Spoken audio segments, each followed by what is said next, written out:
अस्सलाम वालेकुम and welcome to जोर का जोड़। आई होप आप लोग खैरियत से होंगे, अच्छे से अपना ख्याल रख रहे होंगे। And another day of PSL season 8। मगर जो पिछला दिन गुजरा उसमें कुछ थोड़ा बहुत नया था, मगर कुछ कोयटा ग्लैडिएटर्स के हिसाब से नया नहीं था। मतलब एक वक्त ऐसा आ गया, अब लग रहा है कि कराची किंग्स और कोयटा ग्लैडिएटर कहते हैं हमने जीतना ही नहीं, हम जीतना ही नहीं जाते। पता नहीं क्या लगेगा कि ये अब पार्टी स्पॉइल कर भी पाएंगे किसी के कि नहीं। सो बात करेंगे कल के मैच के हवाले से। आज भी होना है एक मुकाबला, उस हवाले से भी डिस्कशन होगी। मैं हूं सवेरा पाशा और मेरे साथ मौजूद हैं अदील अजहर। अस्सलाम वालेकुम एंड गुड इवनिंग आप सबको। यस, आई थिंक इस वक्त bottom of the table clash जो है ये बनती जा रही है इन दोनों टीमों के दरमियान, which is the worst of them all. Because कल जहां पे जाहिर है हम कोयटा ग्लैडिएटर्स की पूरी अप्रोच को आज प्रोग्राम में बिल्कुल डाइसेक्ट करेंगे, बल्कि कुछ हद तक अपनी तनकीद का निशाना भी बना सकते हैं। वहाँ पे लाहौर कलंदर्स ने जिस तरह कल रिमार्केबल कमबैक किया है, I mean from 50 for the loss of 7 wickets, वहाँ से कौन सोच सकता था। जस्ट इमेजिन द ऑड्स जो कि उस वक्त आपको लाहौर कलंदर्स में मिल सकते होंगे। वैसे ही काफ़ी बैटिंग फॉर्म्स आजकल इन्वॉल्व हो गई हैं क्रिकेट में, तो यू कैन इमेजिन कि क्या होगा सिलसिला। बहरहाल जी, तो आज का प्रोग्राम ये भी बात करेंगे और एक और मैच होना है रावलपिंडी स्टेडियम में, एक बार फिर से क्रिकेट रिटर्न होगी तो उस पर भी हम बात करेंगे। Karachi Kings of course will be in action against IU। लेकिन अपने स्टूडियो में पहले हम खुशामदीद कहते हैं एक बार फिर से लाला को। शाहिद खान आफरीदी साहब हमारे साथ मौजूद है। अस्सलाम वालेकुम जी। अस्सलाम वालेकुम। वालेकुम अस्सलाम लाला। लाला हमसे थोड़े से नाराज हैं वो कैसे की प्रेडिक्शन के हवाले से। वो बाद में बात करूंगा। पहले वो तीन लोगों को जरा इंट्रोड्यूस कराएं। बिल्कुल, चलें जी। अपने लाहौर के दोस्तों को भी हम खुशामदीद कहते हैं प्रोग्राम में। अस्सलाम वालेकुम Misbah, Iram, Imam, how are you guys doing? जी अस्सलाम वालेकुम। वालेकुम अस्सलाम। मिसबा भाई अभी तक मेरे ख्याल से थोड़ा सा नहीं आए या थोड़ा लेट आएंगे। मिसबा भाई बिल्कुल नहीं आएंगे। मिसबा भाई स्काइप पर हैं आज हमारे साथ। और आपको दिख नहीं रहे, हमें दिख रहे हैं मिसबा भाई।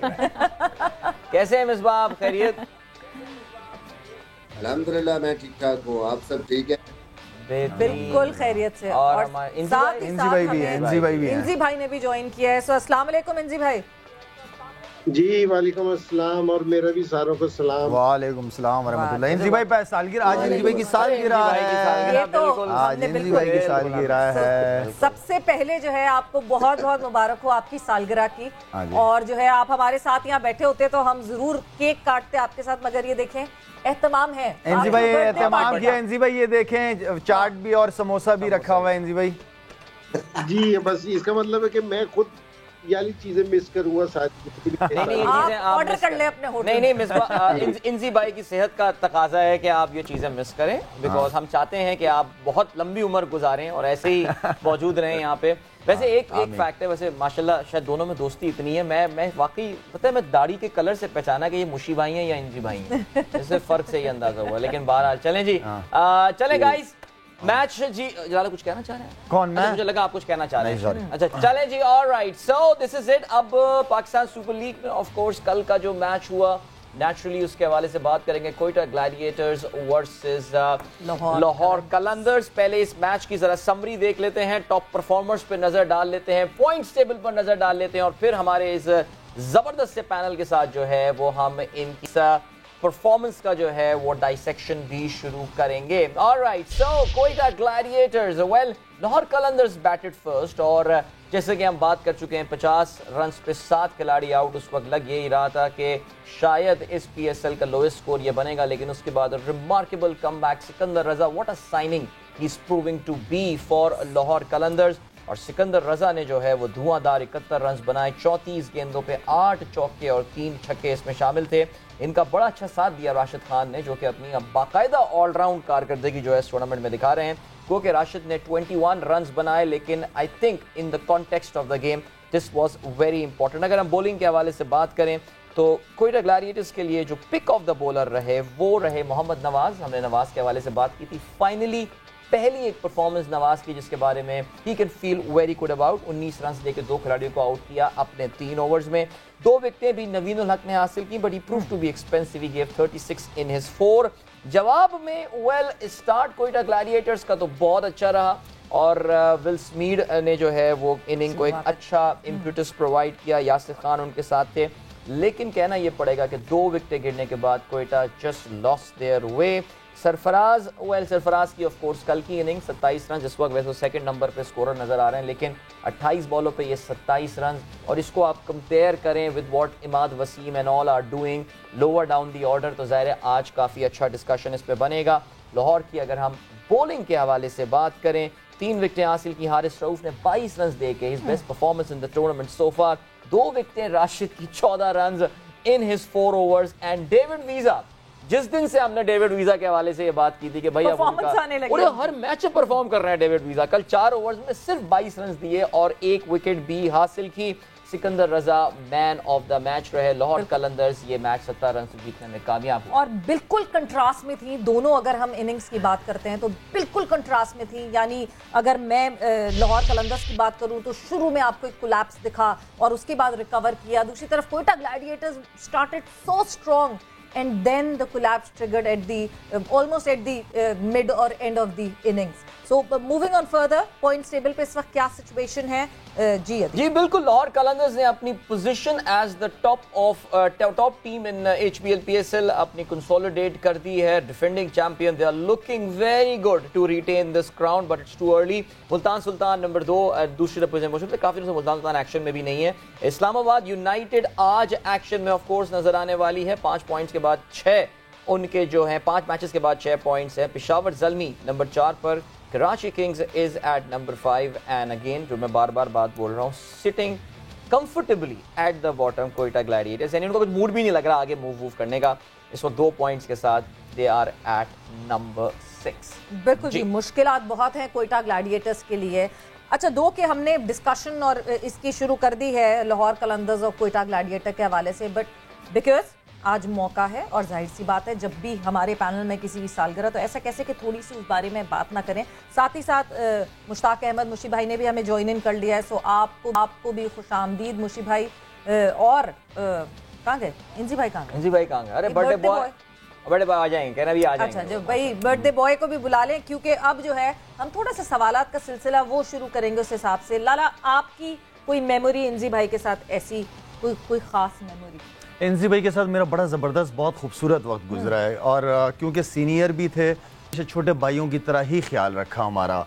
और क्योंकि एनजी भाई की इतनी रिस्पेक्ट, इतना सारा कुछ हम करते थे, तो उनके साथ हम शैतानी करने का तो नहीं सोच सकते थे, लेकिन उनके साथ फुटबॉल में उनको हम लाजमी खेलते हुए ना तंग करते थे। हम चाहते थे कि उनको गुस्सा आए, वो गुस्सा में ना देखना होता था एनजी भाई का कि किसी न किसी तरीके से उनको तंग किया जाए, लेकिन ज्यादा नहीं। तो एनजी भाई के साथ मेरा अल्हम्दुलिल्लाह एक बहुत ही खूबसूरत सफर रहा है। और जितने बड़े क्रिकेटर थे, अल्हम्दुलिल्लाह ये उन लोगों में से हैं कि जिनकी मैं हमेशा दिल से इज्जत करता हूँ। इन्होंने क्योंकि इन्होंने हमें अपने छोटे भाइयों की तरह लेके चले, तो एक बहुत ज़बरदस्त क्रिकेटर के साथ एक बहुत खूबसूरत दिल के मालिक हैं, एक बड़े खूबसूरत इंसान है। तो ये एक इंसान के लिए बहुत होता है कि अगर वो इंसान खूबसूरत इंसान है। तो मुशी भाई आपके बेस्ट फ्रेंड की बर्थडे है आज, आपको तो आज हमें गाना सुनाना चाहिए मुशी भाई। बिस्मिल्लाहिर्रहमानिर्रहीम, अस्सलाम वालेकुम। गाना तो नहीं था, मगर मैं एक शेर सुना देता हूँ। क्योंकि मेरे पास तो शेर और शायरी है। शायद को पता है मुझे गाने तो आते नहीं इतने, अगर कोई गुनगुनाता भी हो तो वो बड़े प्यारे से। एनजी भाई दिन पे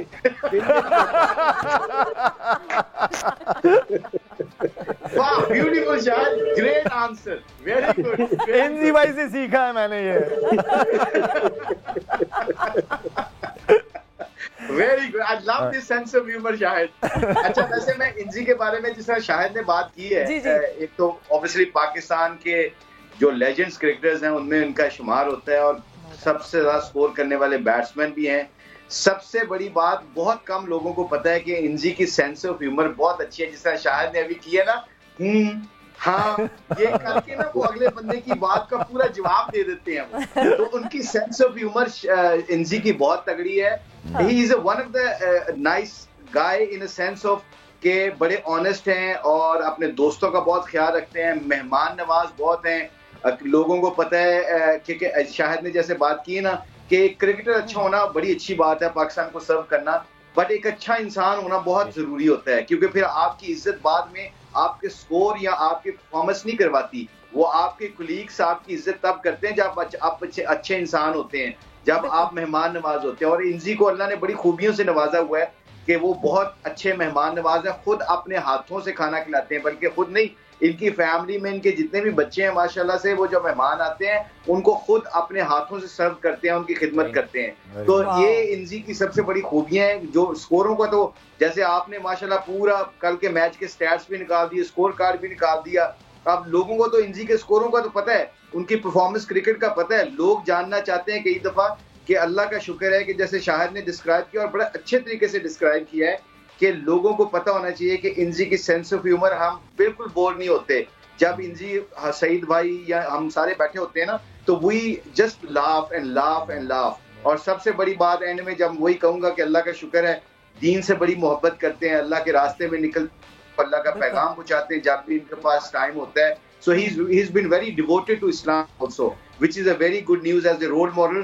I think इस वक्त जो सोसाइटी की जरूरत है, एक अच्छा जो फेमस क्रिकेटर है, लेजेंड ऑफ द गेम है, वो अल्लाह का पैगाम भी लोगों तक पहुंचाता है, और ये सबसे बड़ी खूबी है। बिल्कुल माशाल्लाह जी, जबरदस्त बात। मुशी भाई शेर रह गया आपका। बिल्कुल। अपनी सोचों पे मुकम्मल इत्माद करता हूँ कि तुझे भूलने की गर्ज से याद करता हूँ। उदास झीलों के किनारे अक्सर आंसुओं के शहर आबाद करता हूँ। जब भी इंजी तेरा नाम लेता हूँ, दिल से इंतकाम लेता हूँ। चले जी, मिसबा पे जाते हैं जी। चला गया कि जो आप मेरा नाम लेके इंतकाम लेते हैं, मैं यही जरा मैं सियाक व सबाक के हवाले से तशरीह भी कर रहा को सोच रहा था मैं, इसकी कुछ पूछी जाए इसकी तशरीह। इंतकाम ले रहे हैं, कौन से इंतकाम किससे ले रहे हैं? देखो ना, देखो यही तो आप लोगों की, आप लोग पकड़ते नहीं अल्फाजों को। पकड़ना इंतकाम का मतलब है इतनी दूर क्यों है, कॉल हो, इस वक्त पास बैठे हो, बातें कर रहे हो, गपशप लगा रहे हो, ये बात होती है। चलें, वेरी गुड सर, बिल्कुल। ये हम इसकी रिकॉर्डिंग में फिर दोबारा बैठ के सुनूंगा एक बार, और कहीं रब पैदा करने की कोशिश करते हैं। चलें जी, अब जरा मिसबा पे भी आते हैं ना, जरा मिसबा से भी बात करते हैं। और जाहिर है मिसबा, जब आपके करियर का आगाज हुआ होगा, इंजी भाई वाज ऑलरेडी अ स्टार, कोई मेमोरी वगैरह शेयर करें उनके साथ, जो आपने ट्रैवल भी बहुत किया है, खेले भी बहुत होंगे? ज़्यादा नहीं खेले। देखो, लाला की तरह बात मैं करूँगा कि जाहिर है बहुत सीनियर थे उस टाइम जब टीम में आए। हम तो कोशिश करते थे कि सिर्फ फुटबॉल में ही उनके सामने यानी ना आने की कोशिश नहीं, बल्कि वैसे भी ड्रेसिंग रूम में भी सामने ना ही आए बेहतर है। लेकिन बहुत कुछ सीखने को मिला। ऑब्वियसली वो जो बैटिंग है, यूसुफ भाई और इंजी भाई जाहिर है उस वक्त बहुत बड़े स्टार थे। और मैं लकी हूँ कि मैं जब आया हूँ पाकिस्तान टीम में, तो उससे पहले न्यूजीलैंड टूर से पहले मैंने रन्स किए थे डोमेस्टिक में, एक आइलैंड ट्रॉफी टॉप की थी। तो उस टाइम पे 2 टीमें बनाई पाकिस्तान क्रिकेट बोर्ड ने, पाकिस्तान ए बनाई और सीनियर टीम। तो हमारे मैचेस हुए, तो उसमें मुझे मौका मिला इंजी भाई के साथ बैटिंग करने का भी ऑब्वियसली। और वो मेरे लिए एक बहुत, वो फर्स्ट टाइम मुझे याद है पेशावर में, मेरे लिए वो ऐसी याद थी कि जो जैसे बंदा, मुझे ऐसे लग रहा था कि मैं ख्वाब देख रहा हूँ, मैं सामने इंजमामुल हक खेल रहा हूँ, मैं उनके साथ खेल रहा हूँ। तो आई थिंक वो आज तक मुझे वो मैच नहीं भूला। और वो जो सिचुएशन, बल्कि मिक्स एंड मैच थी शायद टीम, क्योंकि उसमें मिक्स प्लेयर थे। तो मैं खेल रहा था पाकिस्तान टीम, इंजी भाई के साथ बैटिंग करना। तो I think that was something very very special. और उसके बाद आया टीम में आया न्यूजीलैंड में। सो बहुत एक मेरे लिए वसीम भाई, इंजी भाई के साथ खेलना, ड्रेसिंग रूम शेयर करना, मेरे लिए बहुत ही एक स्पेशल किस्म का मोमेंट। जबरदस्त, बिल्कुल। इरम से कुछ सुनते हैं, फिर उसके बाद जरा इमाम पे भी जाएंगे, कुछ जरा फैमिली मैटर्स, बहुत ज्यादा डिटेल में नहीं, लेकिन कुछ जरा जानने की कोशिश करेंगे। Iram, few words of tribute for great Inzamam-ul हक। सबसे पहले तो मैं बहुत बहुत सालगिरह मुबारक कहती हूँ। मैंने यही है कि इनको देखा तो है खेलते हुए, लेकिन तब बहुत छोटी थी मैं कि मुझे इतना कुछ याद तो नहीं है इनकी कोई इतनी इनिंग्स, लेकिन ज़रूर इनकी बैटिंग के बारे में बहुत कुछ सुना है। ये लेजेंड हैं। और हाँ, अपने पेरेंट्स से बहुत ज़्यादा सुना है। मेरे फादर इनके बहुत कह लें फ़ैन हैं और इनके मैचेस क्रिकेट जो है वहीं से मेरे फादर को जो है वो शौक़ पैदा हुआ और वो शौक़ जो है वो फिर मेरे फादर ने मुझ में डाला कि मैं खेलूं। तो मैं कहती हूँ ये पाकिस्तान के स्टार हैं और हमेशा ये रहेंगे, हमेशा पाकिस्तान में नहीं पूरी दुनिया में इनको जाना जाता है, पूरी दुनिया में इनका नाम है। तो जब इनका नाम लिया जाता है और हम भी पाकिस्तानी हैं तो बहुत प्राउड फील होता है। जबरदस्त जी। चलें कुछ इमाम से सुनते हैं कुछ। इमाम ज़ाहिर है फैमिली का हमने पिछले प्रोग्राम में बात तो की। जी इमाम से पहले एक मैं शेर सुनाना चाहता हूँ, एक और सुन ले प्लीज सारे, जरा बेयर मी 2 सेकंड। पर तशरी वाला नहीं होना चाहिए, हमें समझ आ जाए भाई। अब आएगी आपको, मुझे समझ आ गई कि हमारे ग्रुप में ना थोड़ा सा डेप्थ में नहीं जाना चाहिए, मोटा मोटी बात समझानी चाहिए मुझे लगता है। तो आई थिंक ये शेर हम सब की तरफ से है इंजी के लिए, और हम सब अपने मेरे हाथों को भी देखना है।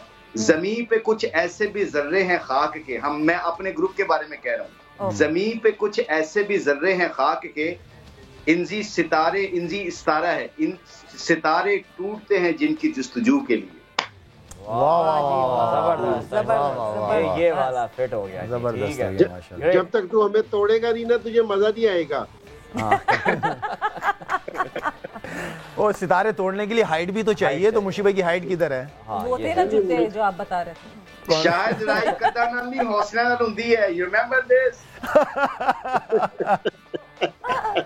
इमाम आप बताएं कोई किस्सा मजेदार सा। इमाम से आप पूछ रहे हैं, इमाम को कुछ पता ही नहीं था। मैंने कहा आपको पता है कि आज सालगिरह है, तो कहते अच्छा नहीं मुझे यार इन सब में तो फिर मैं बेहतर रहा, मुझे इंजी भाई की सालगिरह याद थी। देखो बिल्कुल लाला ने तो आते ही सबसे पहले कहा। ये शायद आप ये मेरा ख्याल इरम ने आज इमाम को सवाल दिया जो ये कह के कि अभी पता नहीं था कि इंजी की बर्थडे है कि नहीं आज। मुशी भाई पहले तो ये है, मुशी भाई के इमाम नहीं है, इमाम है वो।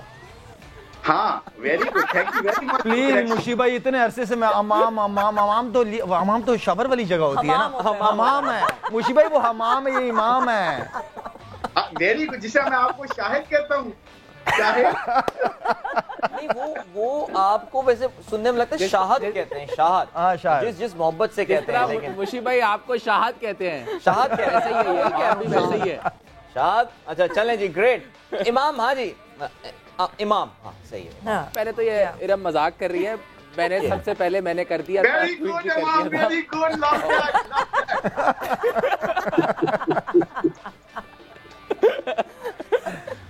देखिए दूसरी बात ये, जोक्स अपार्ट, देखें जब आपकी फैमिली में मुझे जितनी आसानी हुई, जब आपकी फैमिली में एक ऐसा लेजेंड होता है जो एक ऐसा स्टार होता है, मैच विनर होता है, तो मेरे लिए चीज़ें जब मैं आया तो काफ़ी मुश्किल थी। जो चीज़ मुझे ऐसा लगता है कि जो मुझे जिसने मुझे काफ़ी खड़ा रखा और कभी जिसने मुझे मोटिवेशन दी, वो यही था कि मेरी फैमिली में ना मैंने बचपन से ही एक स्टारडम देखा था। एक मैंने ऐसी पर्सनालिटी घर में देखी थी कि जिसको काफ़ी लोग देखते थे और काफ़ी जो है इंस्पायर्ड थे। तो वो चीज़ काफ़ी हेल्प हुई कि मुझे कभी भी आज तक ग्राउंड में आके नई वाली फीलिंग नहीं आई। तो और मेरे ख्याल से जो देखें जो सर्विसेज हैं वो पाकिस्तान के लिए मैच विनर, अनफॉर्चुनेटली हमने इतना तो सामने से नहीं खेलते देखा, लेकिन अब भी काफ़ी प्लेयर्स जब मैं इधर खेलता हूं तो जितने भी प्लेयर्स हैं पाकिस्तान के जो वो रिस्पेक्ट करते हैं, तो सच बताऊं तो मुझे बहुत इसका प्रेशर तो फील होता ही होता है। एक प्राउड फीलिंग होती है कि एज एक फैमिली मेम्बर के जो रिस्पेक्ट है। और मेरे ख्याल से हम सब क्रिकेट, इधर लाला भी बैठे हैं, मिसबा भाई भी, मुशी भाई, क्रिकेट देखें परफॉर्मेंसेस तो वो तो अल्लाह की तरफ से होती हैं, जिस इंसान ने जितनी इज्जत देनी होती है। लेकिन मेरे ख्याल से मैंने ये फील किया है कि जो रिस्पेक्ट होती है ना, रिस्पेक्ट का जो एलिमेंट है जो अल्लाह ने आपको होती है वो इतनी आसानी से नहीं मिलती। वो आपके अच्छे कामों और जो आप जो छोड़ के जाते हो वो उसी से मिलती है। और जो मेरे ख्याल से चाचू ने वो एक अपनी टीम में एक बना के दी, जो कैप्टन और जो इनके प्लेयर्स स्पेशली अंडर खेले हैं, वो जितनी इनकी रिस्पेक्ट करते हैं, वो मेरे ख्याल से मुझे पर्सनली बहुत खुशी होती है। और वो एक जब इंसान ऐसी छाप छोड़ देता है तो उससे मेरे ख्याल से आगे वाले जनरेशन के लिए इजी हो जाता है। और मेरे ख्याल से जितनी इनकी परफॉर्मेंस है, मैं परफॉर्मेंसेस पे तो बात नहीं करूँगा, वो मैच विनर है उतना तो मैं अभी कुछ कर नहीं सका, लेकिन ये एक अच्छी एक मेरे लिए चीज़ होती है कि एक आपके घर में एक रोल मॉडल होना तो आपके लिए एक ईजी होता है, एक प्रेशर भी होता है और एक आपके लिए एक रोल टू फॉलो भी होता है कि जो आपके उसके पीछे चल सको और आपके लिए एक ईजी लाइफ हो जाती है कि आपको एक पाथ मिल जाता है और विजन मिल जाता है। और ज़रा सा भी जब 19-20 होता है तो डांट भी आ जाती है और एक फ़ौरन फ़ोन कॉल भी आ जाती है तो वो भी एक इंसान के लिए अच्छा होता है कि आप अपने इंसान और अपने गोल से दूर ना हटो। गुड, ब्रिलियंट, सपोर्ट सिस्टम बहुत स्ट्रॉन्ग सपोर्ट सिस्टम इमाम के लिए। और अब दी बर्थडे बॉय इंजी भाई, कोई ऐसा वाकया, क्योंकि टीम के साथ इतना ट्रैवल करते हैं कि टीम सेकंड फैमिली तो टीम ही हो जाती है, कहीं बर्थडे कोई ऐसी मनाई हो टीम के साथ, कोई ऐसा कोई मजेदार कोई वाकया आपको अगर याद हो? सारों से पहले तो मैं सारों का शुक्रिया अदा करूंगा क्योंकि जी मैंने कहा कि ये सारा मेरे लिए कह रहे थे, तो मैं बेटर सोच रहा था कि ये सारी चीजें मेरे में है भी या नहीं है, क्योंकि जो ये सारे कह रहे हैं इनकी बड़ी मेहरबानी। और मैं काफी सीनियर हूँ क्योंकि जी जिस तरह ये इमाम खेल रहे हैं या दूसरे हैं, इनसे मैं सीनियर हूँ, तो अब मैं जो महसूस करता हूँ ना कि जो आपने परफॉर्मेंस दी है, आपको देख के उसको खुशी जरूर होती है, और जो चीज़ मैं अच्छी नहीं कर सका तो मुझे आज उसका ना बहुत ज़्यादा रिग्रेट महसूस होता है, क्योंकि जी मैं कुछ चीज़ अच्छी नहीं कर सका। ये नहीं कि परफॉर्मेंस के वाइज, परफॉर्मेंस से नहीं, परफॉर्मेंस जितनी अल्लाह ने मेरे से करवाई है, मैं समझता हूँ कि मैं ऐसा प्लेयर नहीं था जितनी अल्लाह ने मेरे से करवा दी, लेकिन मेरी जो दूसरी चीज़ें थी उसमें मैं रिग्रेट महसूस करता हूँ। और ये बिल्कुल सही बात है कि जी आप है ना, जिस टाइम आपका बिहेवियर अच्छा होता है, आप लोगों के साथ अच्छा मिलते हो, मैं सिर्फ इस चीज़ पे सिर्फ एक, अगर किसी ने दुनिया के मज़े लेने हैं ना, दुनिया के मज़े लेने हैं, तो वो अपनी जुबान को मीठा कर ले, तो वो पूरी दुनिया के मज़े लेगा। और दूसरी चीज़ ये कि मैं ये कहूँगा कि जी जिस तरह यहाँ शाहिद बैठा है, इसकी भी बड़ी परफॉर्मेंस है, अल्लाह ने इसको बहुत फेम दिया है कि जी अब आवाज आ रही है, आवाज आ रही है, अल्लाह ने फेम दिया है, तो इसको बड़ी खुशी हुई होगी अपनी परफॉर्मेंस देख के। लेकिन आज शायद जो काम कर रहा है कि जी लोगों के लिए, बच्चों को एजुकेशन के लिए, तो जो खुशी इसको अब मिल रही होगी ना, वो इसको क्रिकेट में स्कोर करते हुए नहीं मिली होगी। No doubt.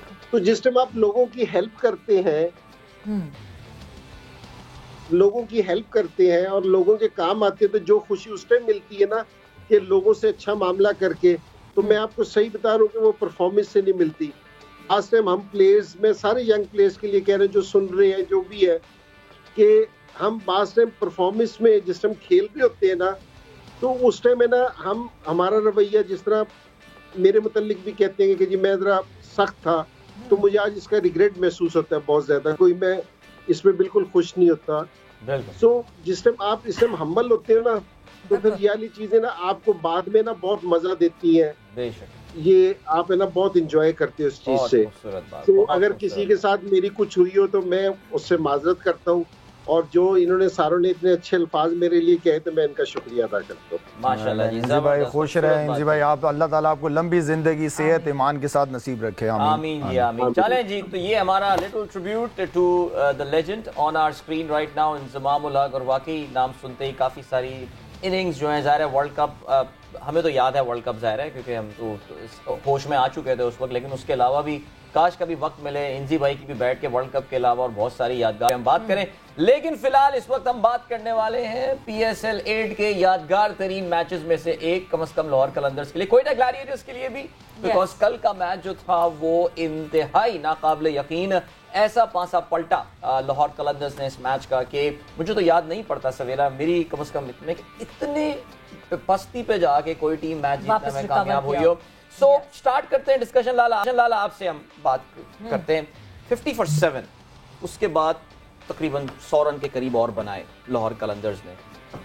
क्या लाहौर कलंदर्स को आप क्रेडिट देंगे या कोयटा ग्लैडिएटर्स को बोलेंगे कि यार वो रिलैक्स हो गए, या उनको लगा कि बिल्कुल खत्म, मैच ओवर? किस तरह आदिल कल के मैच के अलावा जो परसों, क्योंकि कल मैं यहाँ पे शो पे नहीं आया हुआ था, तो परसों के मैच में जो मेरे साथ इन 3 दोस्तों ने किया ना, इरम ने और इमाम ने और मिसबा ने, उन पे तो सबसे पहले मैंने शेर बना लिया है कि हाँ, शेर व शायरी का दिन है आज, कि दोस्तों के साथ वक्त का पता नहीं चलता, दोस्तों का पता चल जाता है वक्त के साथ। ठीक है ना, इन्होंने अपनी पसंद की टीमें ले ली हैं और लाला आप हमने कर लिया, आप लाला कराची लें, तो वो पॉइंट तो मैं नहीं मानूंगा, इसलिए कि इन्होंने मुझे मरवाया है, ठीक है ना, तो वो पॉइंट तो मैं नहीं काउंट करूंगा, ठीक है ना। मिसबा हंस नहीं, मैं बता रहा हूँ वो पॉइंट आएगा। आप वीडियो देख लें, लाला मेरे शाहिद भाई ने बहुत एतमाद के साथ बोला कराची के साथ हूँ। एरम तो एरम तुम तो कल भी क्वेटा के साथ होगी मेरे ख्याल में। एरम क्वेटा के साथ थी कल? नहीं, इरम कैसे क्वेटा के साथ? क्वेटा के अब तो रिश्ते आने लगे एरम के माशाल्लाह क्वेटा से। हाँ, वैसे मैच से पहले याद दिलाना चाहिए था ये बात। वैसे मैंने इरम को कल बोलने का मौका भी नहीं दिया था, पहले से ही लाहौर कलंदर्स वहां पे लिख दिया था, लेकिन चले हम वापस कर देते हैं, वापस कर लें। जी जाएंगी, लेकिन वो नहीं, लेकिन मैं वो PSL के बाद जाएंगी। कल मैच में मौजूद थी। कल मैच में मौजूद थी। अच्छा चले ठीक है। अच्छा जो कल मैच में मौजूद थी। वेल डन, आप लाला ने देखे होंगे ट्वीट। अच्छा जी, हाँ ट्वीट इनके फौरन आ जाते हैं। अच्छा जी, जहां तक ताल्लुक है कल के मैच का, मैं तो ज्यादा कुछ नहीं कहूंगा, इसलिए कि मैंने जो क्वेटा के हवाले से बात करनी थी वो मैंने PSL शुरू होने से पहले नदीम उमर साहब से सारी बात कर ली थी कि ये चीज अगर इस तरह होती तो ज्यादा अच्छा PSL एंजॉय करते आप लोग, लेकिन मैं नहीं चाहता कि मैं यहाँ पे बैठ के और ज्यादा वो करूं। मैं ये कहूंगा कि कल की अगर अपॉर्चुनिटी मिस कर दी है, बिल्कुल इतना बड़ा मौका किसी टीम को अगर मिला हो और उसके बावजूद वो मिस कर दे, तो मेरे ख्याल में उसके बारे में क्या बात की जा सकती है। मैं तो समझता हूँ कि ना ही बोलूँ तो बेहतर है, और मेरे ख्याल में अगले साल के लिए वो लोग फोकस करें। क्या गलतियां उनसे 2 साल से कंटिन्यू हो रही हैं कि बॉटम पे खत्म कर रहे हैं वो लोग, तो ये बड़ा सीरियस कंसर्न है उनके लिए। 2 साल से बियॉन्ड जा रही है, बिल्कुल 2 साल से बियॉन्ड, तकरीबन 4था साल चल रहा है। क्वेटा ग्लैडिएटर्स कोई जिंदगी के आसार नजर नहीं आ रहे हैं। तो बहुत मुश्किलात में है इस वक्त और बाकी रीसॉर्ट करना पड़ेगा। इंजी भाई, अगर मैं आपसे कल के मैच के हवाले से बात करूं, लाहौर कलंदर्स 50-7 वहां से जिस तरह सिकंदर रजा और राशिद की पार्टनरशिप ने जो है वो वापस घसीटा लाहौर कलंदर्स को उस मुश्किल से बाहर, और क्वेटा ग्लैडिएटर्स ऐसा लगा कि खड़े सिर्फ देखते ही रहे। तो आपसे भी मैं यही पूछूंगी कि क्या क्वेटा ग्लैडिएटर्स की या गलती थी या बहुत ही कोई आउटस्टैंडिंग इनिंग? नहीं, सारों से पहले तो लाहौर को मुबारकबाद देनी चाहिए क्योंकि जी क्वेटा जैसा खेला, लेकिन जिस तरह उन्होंने कम बैक किया ना, ये एक टीम की निशानी है क्योंकि जी जिसमें जो इस टाइम अच्छी क्रिकेट खेल रही होती है ना, क्योंकि जी 50 पे भी 7 आउट होने के बाद उनका जो एक ही प्रोफेशनल प्लेयर था उसने ना वहां से लेके गया, और बॉलिंग में हालांकि एक टाइम क्वेटा के 5 ओवरों में मेरे ख्याल में 50 रन हो गया था, 5.2 में 52 रन थे और कोई आउट नहीं था। तो वहां से भी उन्होंने अपने आप को गिरने नहीं दिया। तो क्रेडिट है ना लाहौर को तो पहले सारों से पहले जाता है क्योंकि जिस तरह की वो खेले हैं। तो फिर मैं कहूँगा कि शाइन की कैप्टनसी का यहाँ जरूर अमल दखल है क्योंकि जी वो किसी भी मौके पे घबराता नहीं है। तो ये पहले सारों से पहले तारीफ तो लाहौर की है। दूसरी चीज ये है कि जी जो कोयटा वाले हैं ना जिसकी हम बात कर रहे हैं, कोयटा को जिस तरह मुझे आइडिया हो रहा है कि जी शाहिद ने जो नदीम भाई को जो मशवरे दिए होंगे कि जी मुझे उसका थोड़ा थोड़ा आइडिया हो रहा है कि जी उसको कि जी चेंज करने की जरूरत है क्योंकि जी आपको जो आपका माइंड सेट है ना, जिस माइंड सेट से आप क्रिकेट खेल रहे हैं वो आपको थोड़ा सा चेंज करने की जरूरत है कि आपकी कहीं भी अप्रोच है ना एग्रेसिव अप्रोच नहीं नजर आ रही। मैं सिर्फ कल के मैच की नहीं बात कर रहा, ये काफी सारे मैचों के रिजल्ट के बाद इस तरह का एक रिजल्ट आता है कि इनकी अप्रोच आपको कहीं भी एग्रेसिव नजर नहीं आएगी क्योंकि जी आपको ना नजर आ रहा हो। जिस तरह मैं आपको एक मिसाल देता हूँ कि जिस तरह ज़ल्मी का और लाहौर का मैच था, बड़ा क्रंच मैच था दोनों का। तो सारे ड्यू का जो भी टीम टॉस जीत रही है तो वो पहले कोशिश कर रही है कि जी हमें ना बॉलिंग कर ले, तो उन्होंने कहा कि जी हम बैटिंग करेंगे। ये एक कॉन्फिडेंट टीम का ना एक है कि जी वो लेते हैं कि जी थोड़ा सा डिफरेंट करते हैं। कोयटा वाले बेचारे नहीं कर सके। तो मेरा ये ख्याल है कोयटा वालों को थोड़ा सा अपना ना माइंड सेट चेंज करना पड़ेगा, थोड़ी सी नई चीजें इन्वॉल्व करनी पड़ेंगी अपने साथ है ना, और उसके अलावा क्रिकेट खेलेंगे। ये सारे टाइम है ना लोकल प्लेयर्स के ऊपर चलते रहे क्योंकि जी लोकल प्लेयर्स इनका परफॉर्म कर रहे हैं। तो बास टाइम आपको है ना अपना जो जिस पैटर्न से आप खेल रहे होते हैं ना उससे आपको हट के खेलना पड़ता है। ये अगर हालांकि बहुत उधर उनके जो कैंप में है, मोइन बहुत एक्सपीरियंस आदमी है, मुझे पता है कि उसको क्रिकेट की बहुत समझ है, लेकिन मेरी नहीं समझ आ रहा क्योंकि जी और सरफराज को भी मैं कहूँगा कि ये एक्सपीरियंस कैप्टन है। ठीक है कि जी अब उसकी परफॉर्मेंस में आप अच्छे होने का मतलब ये नहीं है कि जी आप सारे टाइम है ना आप है ना खेलने के वो उस पर रहते हो, लेकिन आपको चेंज करना पड़ेगा इन चीज़ों को ना। आपको कोई चीज़ नहीं, लेकिन आपको जो सा अपना माइंड है ना, जो आप जिस माइंड के साथ खेल रहे हैं वो आपको चेंज करना पड़ेगा, मेरा ये ख्याल है। बिल्कुल, और आप जो फाइटिंग स्पिरिट की बात कर रहे हैं ना, वो फाइटिंग स्पिरिट एक्चुअली दिखी नहीं। और जो बॉडी लैंग्वेज भी कोयटा की कल थी ज़ाहिर है, उसके मुकाबले में अभी इंजी भाई ने इमाम जिक्र भी किया शाहीन की कैप्टनसी के हवाले से। I think everyone was taken by surprise जब शाहीन ने अपने आप को प्रमोट किया बैटिंग ऑर्डर में। यानी उस वक्त सिकंदर रजा भी आ सकते थे, राशिद खान, डेविड वीज़ा, लेकिन शाहीन खुद प्रमोट करके अपने आप को आए। 16 रन गालिबन उन्होंने बनाए थे, 2 चौके भी उन्होंने मारे। आई थिंक बहुत कुछ बताता है ये। आई थिंक कलंदर्स के इस माइंडसेट के हवाले से इमाम, और ख़ास तौर से शाहीन की कैप्टनसी की जो अप्रोच है, इतना अग्रेशन ज़रा कम ही हमारे यहाँ पाकिस्तान में कम नज़र आता है। Because generally we are a safety first kind of a nation कि जी पहले ज़रा मैच बचाओ फिर आगे देखते हैं। सो क्या कहेंगे इस अप्रोच के हवाले से इमाम? जी देखें, मैंने पहले दिन भी कहा था कि पहले तो लाहौर कलंदर्स की जो टीम का एक नई शक्ल नज़र आई है ना, तो और उसके बाद जब से वो टूर्नामेंट जीते हैं तो उनका जो एक बिलीव है ना, वो एक बहुत डिफरेंट लेवल पे चला गया। वो किसी भी सिचुएशन से उनको ये नहीं लगता कि हम मैच हार जाएंगे, वो हमेशा ये सोचते हैं कि यार हम मैच वापस बना लेंगे। और जो उनकी टुगेदरनेस लगती है और वो जो एक ग्रुप लगता है ना, वो पता लगता है कि यार एक ये टीम है, ये कोई इंडिविजुअल की टीम नहीं है। और इसमें देखें शाहीन को तो क्रेडिट जाता ही जाता है, लेकिन मेरे ख्याल से आकिब भाई और इनको राणा साहब को भी क्रेडिट जाता है कि पिछले 5 साल से बहुत स्ट्रगल कर रहे थे, लेकिन इन्होंने अपने कोर, अपनी चीज़ें चेंज नहीं की और बिल आखिर इनको वो वाली टीम मिल गई जो ये जिनके रिजल्ट्स आना शुरू हो गए। तो मेरे ख्याल से उनको भी क्रेडिट जाता है। और उसके बाद आप देखें, जब आप इसको पता चलता है कि जब शाहीन ने जैसे अपने आप को प्रमोट किया, मेरे ख्याल से ये साथ शामिल होती है ये चीज़ें कि यार आपका जो एक पीछे से बैकिंग है ना कप्तान को, वो कितनी ज़्यादा है। आपको पता चल रहा है कि एक एक चीज़ वो एक कंट्रोल कर रहा है। तो ये बहुत ज़रूरी होती है क्रिकेट में कि कैप्टनसी तभी अच्छी आप कर भी सकते हो जब आपको एक फुल अथॉरिटी दी जाए और आपको ये कहा गया कि जी हम आपसे आखिर में पूछेंगे, लेकिन अभी तक ये टीम आपकी है, आपका जो दिल करता है। मुझे ऐसा लगता है बाहर से कि फुल अथॉरिटी दी गई हुई है शाहीन को कि आप अपनी मर्जी से टीम बना सकते हो, अपनी मर्जी से लड़के खिला सकते हो, और उसको फिर बैक किया जा रहा है। और ये आकिब भाई ने भी कल बोला तो मुझे बहुत अच्छा लगा, जिस वजह से ये रिजल्ट्स आ रहे हैं। देखिए, जब रिजल्ट्स आते हैं तो ऐसे नहीं आ जाते रिजल्ट, उसके पीछे कुछ ना कुछ थिंकिंग और प्रोसेस ज़रूर होता है। तो पहले तो मुझे खुशी हुई कि किसी ना किसी ने ये चीज़ सोची कि बैकिंग वाली चीज़ हमारे में हम लैक करते हैं। हम देखते हैं कि हमारे में 2 फेलियर्स के बाद ना क्रिटिसाइज वाले तो आ जाते हैं, लेकिन बैकिंग वाला हमें कोई नज़र नहीं आता। तो इस टीम में मुझे लगता है कि बैकिंग एक दूसरे के लिए बहुत ज़्यादा है। कि देखें, इंजी चाचू और लाला बता बेहतर सकेंगे, 50 for 7 से आप 147 पे लेके जाना और जिस तरह डिफेंड करना, तो ये एक टीम की शक्ल नज़र आती है। इसमें कोई इंडिविजुअल का नहीं कहूँगा। ये सिकंदर रजा ने आउटस्टैंडिंग इनिंग्स खेली, उसमें कोई शक की बात ही नहीं है, लेकिन एक जो टीम की बात है ना, कि टीम का जो बिलीव है कि यार हम यहाँ से जीत सकते हैं, तो ये सारा क्रेडिट पूरा लाहौर कलंदर्स को जाता है। और जिस तरह शाहीन ने अपने आप को गैदर किया एज अ पर्सनैलिटी, अपने आप को काम रखता है सिचुएशन में, ये एक अच्छे कप्तान की निशानी होती है।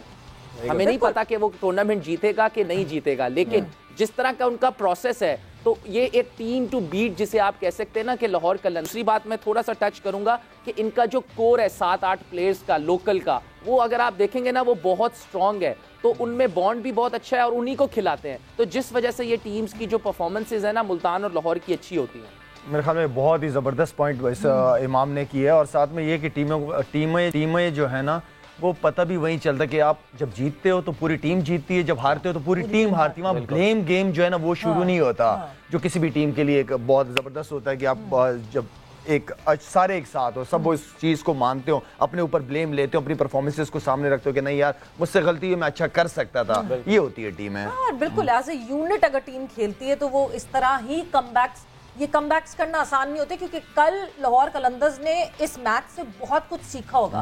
बिकॉज वो through and through Lahore Qalandars जीत रही थी और जो है बहुत, अब जो इतने डिप्स उठ के वापस आए हैं। बट अगर इरम आप जो है कल वहाँ मौजूद थी, किसी पॉइंट पे आफ्टर 50 for 7 आपको लगा था कि नहीं जी मैं आज देखूंगी लाहौर को जीतते हुए, या नहीं मेरा आना गलत हो गया? नहीं, यहाँ पे मैंने जो कल 2 चीज़ें नोट की। एक तो सबसे अच्छी चीज़ मुझे शाहीन की, वाकई वो उसको सब फाइटर कहते हैं, कल उसने वो चीज़ दिखाई है, वो वाकई ट्रू फाइटर है। उसने जो कल आके अपने आप को उसने प्रमोट किया है, और जो उसका माइंडसेट था कि राइटी लेफ्टी के कॉम्बिनेशन से टीम जो है वो डिस्टर्ब होगी, क्योंकि इस प्रेशर गेम में एक कप्तान का अंदर ये चीज़ स्टैंड लेना, और चलें ठीक है 16 किया या, लेकिन जो उस वक्त टीम को कह लें ज़रूरत थी वो उसने वहाँ पे रोटेशन चल रही थी। लेकिन एक चीज़ और मुझे एक चीज़ ये वाकई लगती है कि जिस तरह मैंने इनको देखा है, जो इनका PDP प्रोग्राम, फिर मैं वही बात करूँगी कि इनका प्रोसेस और इनका यकीन इतना पक्का हो गया हुआ है, और इनका जो प्रोसेस है वो इतना स्ट्रॉन्ग है कि ये जब भी मैच खेल रहे हैं, इवन 54-7 था लेकिन वो स्टिल रिजल्ट पे नहीं गए, वो अपनी गेम खेल रहे थे। जिस तरह सिकंदर रजा आया है और उसने आके अपनी इनिंग खेली है, और मुझे लगता है दूसरा जो मेन कह लें कि आप कह लें वो क्राउड का बहुत बड़ा हाथ है। कल के मैच में मुझे लगता है कोयटा ग्लैडिएटर्स को जो क्राउड की जो कल जो शोर था ना, जो आवाम थी, उसके प्रेशर में भी क्राउड कोयटा आया है, और वहाँ से जो है बिल्कुल कह लें कि क्योंकि 54-7 से मुझे नहीं लगता कि कोई टीम जो है इस तरह जीत सकती है, लेकिन मैं यहाँ पे क्रेडिट जो दूंगी वो कल क्राउड को दूंगी। जबरदस्त जी, बहुत अच्छी बात आपने की। और जाहिर है इरम खुद वहां पर मौजूद थी, तो फिर तो वो भी एक फैक्टर जाहिर है, अपने आप को क्रेडिट दे रही है ना, क्राउड को मैं क्रेडिट क्यों नहीं आखिर माशाल्लाह। वैसे एक बात है, लाहौर में तीनों मैचेस जो अब तक हुए हैं, तीनों they have been houseful almost, और I think officially hattrick of houseful, और वाकई इससे अंदाजा ये हो रहा है कि क्रिकेट की कितनी क्रेविंग जो है वो लाहौर में और इस्लामाबाद में इस वक्त है। आज ऑफ कोर्स इस्लामाबाद की टीम अपने होम ग्राउंड पे मैच खेल रही होगी, जिसकी हम थोड़ी देर में बात करेंगे। लेकिन इस्लामाबाद, मिसबा पे हम बातें हैं, बिल्कुल मिसबा, ज़ाहिर है मुझे नहीं अंदाज़ा कि आप हमारा डिस्कशन सुन रहे थे या नहीं सुन रहे थे, लेकिन हमने ज़ाहिर है कोयटा ग्लैडिएटर्स पे तो हम काफ़ी क्रिटिसिज्म, हमारी बातचीत क्रिटिसिज्म बोलूँ या क्या बोलूँ, आई थिंक हमें काफ़ी हद तक अंदाज़ा था पहले मैच से ही, और जैसे जैसे ये टूर्नामेंट आगे बढ़ा, that Quetta is going to struggle. अब आपको लगता है जैसे कि लाला ने कहा कि यार ये टूर्नामेंट तो ख़त्म, अब PSL 9 की जो है ये तैयारी शुरू करें। So how do you diagnose, अब एक और मैच हो गया जो मैच जीत जाना चाहिए था उनको, मिसबा हार गया कोयटा ग्लैडिएटर्स। आपसे मैं जरा जानना चाहूंगा कि फर्दर डायग्नोसिस आपका क्या कोयटा के हवाले से होगा, वाकई they should plan for PSL 9 now? देखिए, हमने बारहा ये बात की है कि जब आप इफ एंड बट्स और होप्स पे टीम बनाते हैं ना, तो फिर यही होता है। देयर इज अ वे, आप जब टीम बनाते हैं उसका एक आप देखते हो कि यार प्रीवियस रिकॉर्ड्स क्या हैं, प्लेयर्स ने कहाँ परफॉर्मेंसेस की हैं, कहाँ ये प्लेयर यूजफुल है, ये मेरी टीम में यहाँ फिट इन होगा, ये रोल ये प्लेयर्स प्ले करेंगे, और फिर एक नेटेड यूनिट बन के आप जीतेंगे। जब आप बगैर सोचे समझे प्लेयर्स लेते हैं और बाद में उनके रोल डिसाइड करने की कोशिश करते हैं, ये बड़ा मुश्किल है। मैं अपने कैरियर में मतलब इवन जब आखिरी PSL खेला हूँ, तो उस स्टेज पे आके इतने एक्सपीरियंस के बाद भी सडनली आपको कोई ऐसा काम दे दिया जाए, जैसे आप 4-5 पे खेलते हैं, आपको कहें जी आ जाओ जी आप पावर हिटिंग करो या आप नंबर 3 पे चले जाओ, ओपन पे चले जाओ, तो it's not that easy, it's a pressure game. आप मिडिल में होते हैं, जो आप करते आ रहे हो चीजें जिस पे आपकी रिप्यूट है, आपका एक एक्स फैक्टर, आप वही कर सकते हो, और ये बहुत बड़ी गलती है इनकी कि इन्होंने टीम बनाते हुए इस चीज का ख्याल नहीं रखा। देन जो दूसरी बड़ी चीज होती है वो क्या होती है, जब आपकी परफॉर्मेंसेस इस किस्म की होती हैं, एक तो क्लैरिटी नहीं होती, आपको रोल्स का पता नहीं होता, फिर जब आप हारना शुरू करते हैं तो वो एक डिसबिलीफ जो है ना टीम के अंदर पूरा ऐसे छा जाता है, और उससे निकलना बड़ा मुश्किल होता है। आपको अपोजिशन अपॉर्चुनिटी देती है, आप उस अपॉर्चुनिटी को ग्रैब नहीं कर सकते, आप इतनी गलतियां करते हैं कि कोई ना कोई गलती अपोजिशन पकड़ लेती है और आपको जो है ना वो चारों शाने चित कर देती है, जैसे कल किया लाहौर ने। गया हुआ मैच सिकंदर ने सिर्फ थोड़ा सा प्रेशर डाला है और उसके साथ राशिद खान ने, और बिल्कुल हैंड्स अप कर दिए कोयटा ने। हालांकि एक विकेट चाहिए थी, भाई go for the kill, bring your best bowlers, जैसे भी इनको आउट करने की कोशिश करो। तो वहां पे अगर नवाज अच्छी बॉलिंग कर रहा है और सिकंदर ने उसको एक छक्का मार दिया है, कोई मसला नहीं, उसका आउट का भी चांस है स्पिनर पे, आप उसको कम से कम वहां पे सोचो कि कौन सा बॉलर मुझे यहाँ पे विकेट दे सकता है।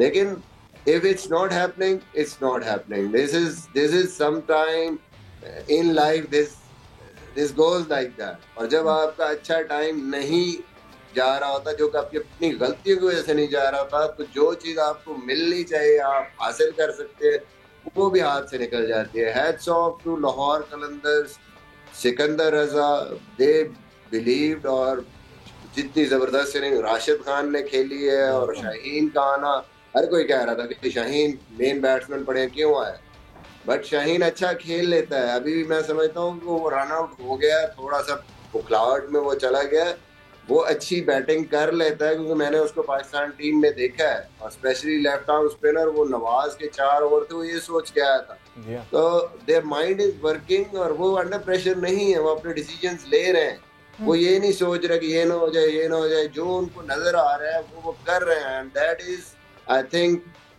एक वो निशानी है एक अच्छी टीम की और चैंपियन टीम की, जो कि बहुत इस टाइम जबरदस्त क्रिकेट खेल। मिसबा लेकिन अगर 148 किए उन्होंने, ठीक है उन्होंने बॉलिंग में मिसिंग की है, लेकिन 148 रन अब बैट्समैनों की भी अगर आप देखें तो बैट्समैन भी उनके पास कोई आम से बैट्समैन तो नहीं है, बड़ी अच्छी बैटिंग लाइन अप है, और जिस तरह इंजी भाई ने कहा था कि 50 पे तो उनका कोई आउट ही नहीं था, इतना अच्छा स्टार्ट था, उसके बाद अगर नीचे देखें तो बॉलों की तादाद ज्यादा है, रनों की तादाद कम है, उस मोमेंटम को क्यों नहीं चलने दिया उन्होंने?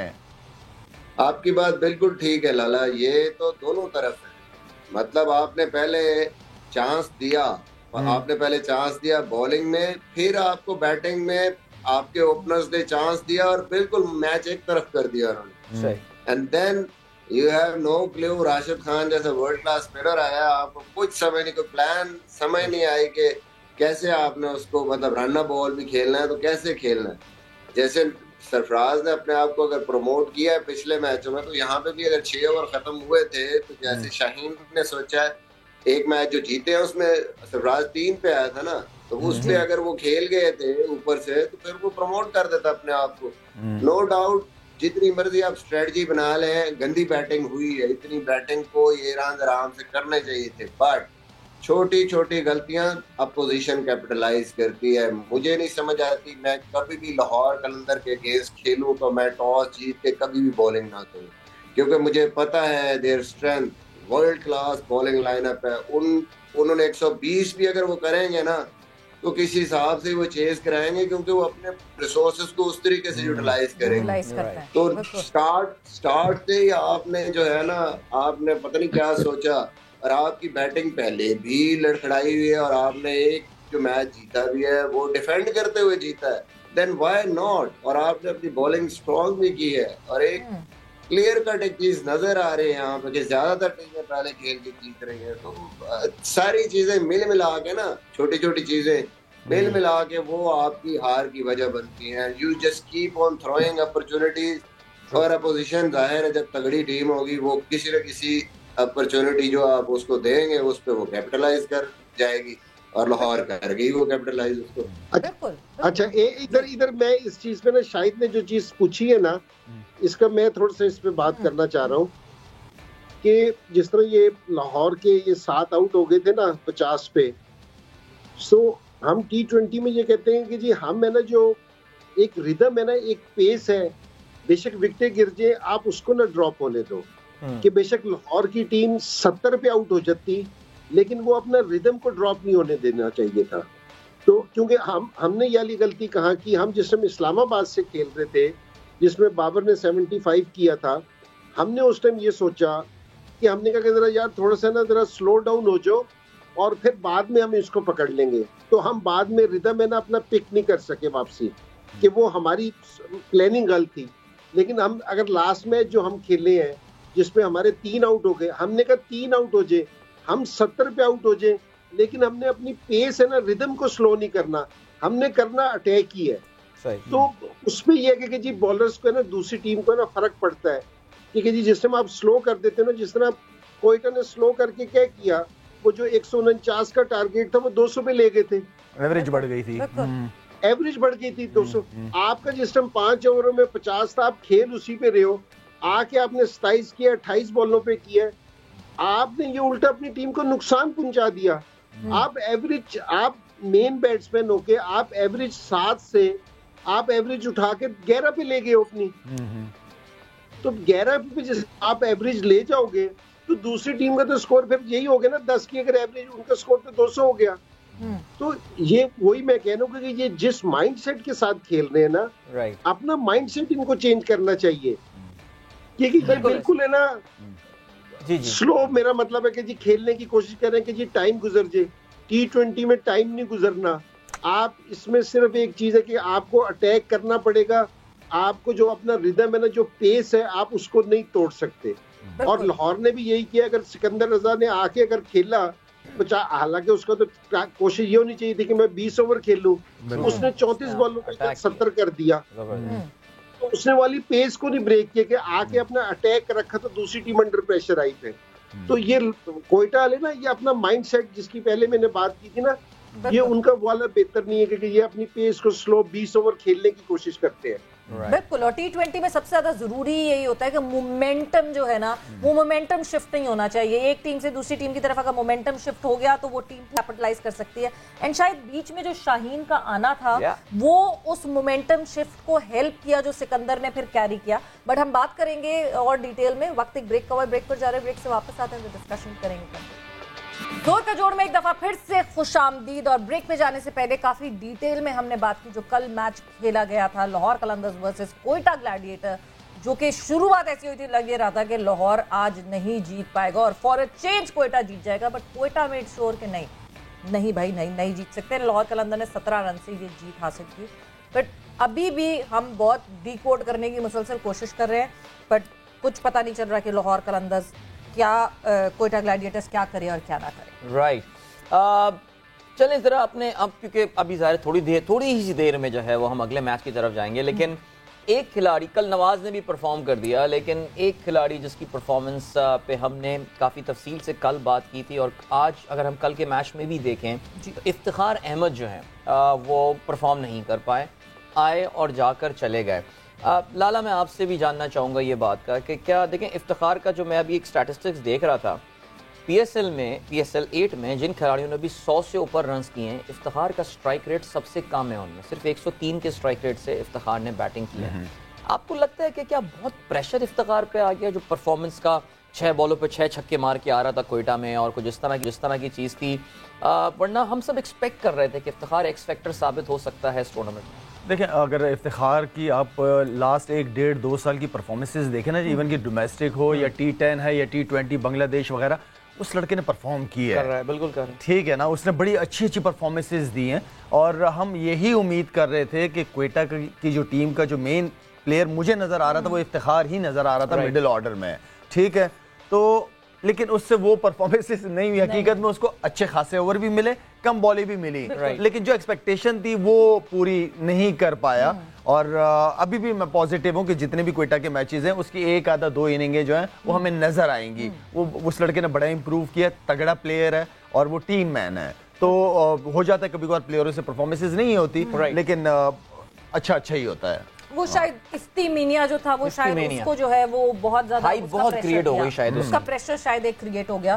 बट जहां हम बात कर रहे हैं कि कल टर्न अराउंड किसने किया मैच, लाहौर कलंदर्स की तरफ से सिकंदर रजा, जिन्होंने पूरा ही वो कहते हैं ना मोमेंटम शिफ्ट कर दिया लाहौर कलंदर्स की तरफ, उनसे की गुफ्तगू कादिर ख्वाजा ने क्या बात की, आइए आपको सुनाते हैं, देखा। इस वक्त लाहौर कलंदर के सिकंदर रजा मौजूद हैं, जो कि जिम्बाब्वे की टीम से भी खेलते हैं। सिकंदर भाई, हमने वर्ल्ड कप में तो आपके बड़े बड़े ज़बरदस्त बॉलिंग भी देखी है और छक्के भी देखे हैं। लाहौर कलंदर्स की टीम का कम्बिनेशन और माहौल कैसा लगा आपको? जी माशाल्लाह, माहौल तो टीम का बहुत अच्छा है और कॉम्बिनेशंस भी अच्छा है। अगर आपकी टीम जीत रही है और माशाल्लाह कंसिस्टेंटली परफॉर्म कर रही है, चाहे वो as a batting unit as a bowling unit है। सिकंदर भाई, हमने देखा है आप बॉल को ना छुपा के करते हैं, तो कोई डर होता है कि बॉल ना ले जाए आपसे? क्या, किस लिए छुपा के क्यों करते हैं, कि बैट्समैन को नजर ना आए? क्या इसके पीछे लॉजिक क्या है? लॉजिक ये है कि डिफरेंट ग्रिप से डिफरेट वेरिएशंस होती हैं। आई फील कि अगर बैट्समैन को बॉल नज़र आ जाए थोड़ा सा अर्ली, तो उसे पता चल सकता है कि कौन सी वेरिएशन आएगी। अभी तक जो है वो पाकिस्तान सुपर लीग में कौन सा ऐसा बैट्समैन लगा है जिसको बॉल करते हुए थोड़ा सा आपको लगता है कि यार इसको बॉल जिधर भी करूँगा ये शॉट लगा सकता है? लाहौर कलंदर में तो मुझे सारे ऐसे लगे नेट्स में कि हर एक को बॉल करते थोड़ा डर लगता है कि ये यानी कि काफ़ी अच्छा खेल रहे हैं। लेकिन ऑपोजिशन में असल में कंडीशंस बहुत ट्रू हैं और बाउंड्रीज भी कोई स्पिनर्स को इतनी हेल्प विकेट से नहीं मिल रही है, बाउंड्रीज को इतनी ज़्यादा बड़ी नहीं है। So I think even for the tail enders I am very careful. मैं बड़ा कॉशियस होकर बॉल करता हूँ कि make sure I remain within the team plan की टीम को इस टाइम विकेट की ज़रूरत है या इकॉनमी की ज़रूरत है या डॉट्स की ज़रूरत है. सो व्हाटएवर द प्लान हम लोगों ने जो सेट किया होता है, तो चाहे वो नंबर 11 ही क्यों ना हो, I treat him and eye ball him with a lot of बड़ी रिस्पेक्ट से मैं उसे बॉल करता हूँ. लास्ट में शाहीन शाह अफरीदी को एज ए कैप्टन कैसा देख रहे हैं, और लाहौर कलंदर जो कि डिफेंडिंग चैंपियन है, तो इस मरतबा लाहौर कलंदर की उम्मीद है कि इस मरतबा भी आप टाइटल जो है वो उठाएंगे, अपने नाम करेंगे? Shaheen, first of all Shaheen is a great human being. I think जब आप एक अच्छे इंसान होते हैं तो बाकी क्वालिटीज़ अल्लाह आप में सलाहियत अल्लाह आपको वैसे ही अता फरमा देते हैं. माइंडसेट से बड़ा एग्रेसिव एंड बड़ा पॉजिटिव कैप्टन है, which is a great sign for any leader. हमारा जो एम है वो टाइटल रिटेन करना ही है, बाकी इंशाल्लाह हम लोग अपनी पूरी एफर्ट करेंगे, देखते हैं.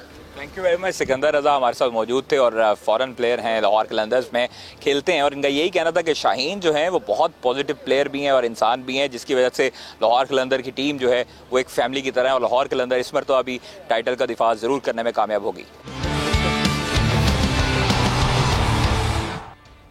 बिल्कुल जी, एम करते हैं टाइटल डिफेंड करने के लिए. क्या लाहौर कलंदर्स वो पहली टीम बन सकती है पीएसएल में जो कंसेक्यूटिवली और अपना टाइटल डिफेंड कर सके, कंसेक्यूटिवली जीत सके, चैंपियन बन सके?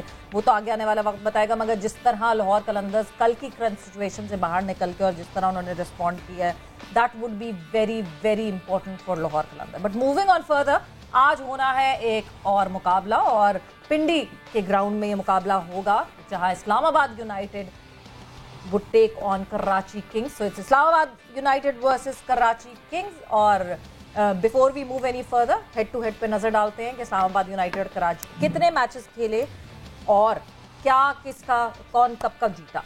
हाँ जी बिल्कुल, तो ये तो एक absolute domination of Islamabad United over Karachi Kings. In fact Karachi Kings, मैं समझ रहा था they have the worst record against Zalmi. नहीं, इस्लामाबाद यूनाइटेड ने एक्चुअली ज्यादा डोमिनेट किया है कराची को. 19 दफा एक दूसरे के आमने सामने आए. Islamabad United has one 13 times and Karachi Kings has won only 6 times. So history is favoring Islamabad United.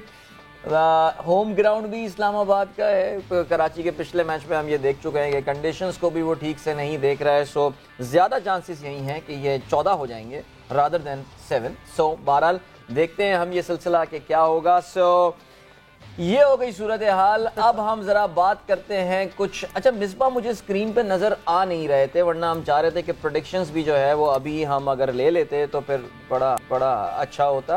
और मिसबा अभी हमारे पास नहीं है, तो मिसबा से अगर हम उनकी प्रेडिक्शन ले लें ताकि प्रेडिक्शन वाला फैक्टर भी जो है वो हम अभी निपटा लें. क्या ख्याल है? अपनी प्रोडक्शन टीम को ये बोलेंगे, पूछ लेते हैं कि क्या प्रेडिक्शन वगैरह वो क्या बता रहे हैं अगर वो यहाँ नहीं available.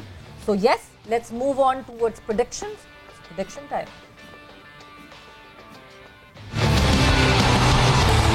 We have the first prediction of the day, which is from Lala और सवेरा. वो क्या है? लाहौर कलंदर्स. लाहौर कलंदर्स. ऐसे इरम भी हमें पता है लाहौर ही कहेंगे. इरम का भी हम लॉक कर देते हैं, राइट इरम? बिल्कुल लॉक कर दें. 2 हो गई हमारे पास. ठीक है. अब लाला भी लाहौर, इरम भी लाहौर. इंजी भाई? जी लाहौर बहुत मार्जिन से है आगे है. अच्छा, ओहो, बहुत मार्जिन से. इमाम? जी मेरा भी लाहौर ही है. हाँ, मुझे ऐसा लग रहा है कि किसी से पूछने की जरूरत ही नहीं आज. मिसबा? क्वेटा फेवरेट है लेकिन लाहौर कलंदर्स.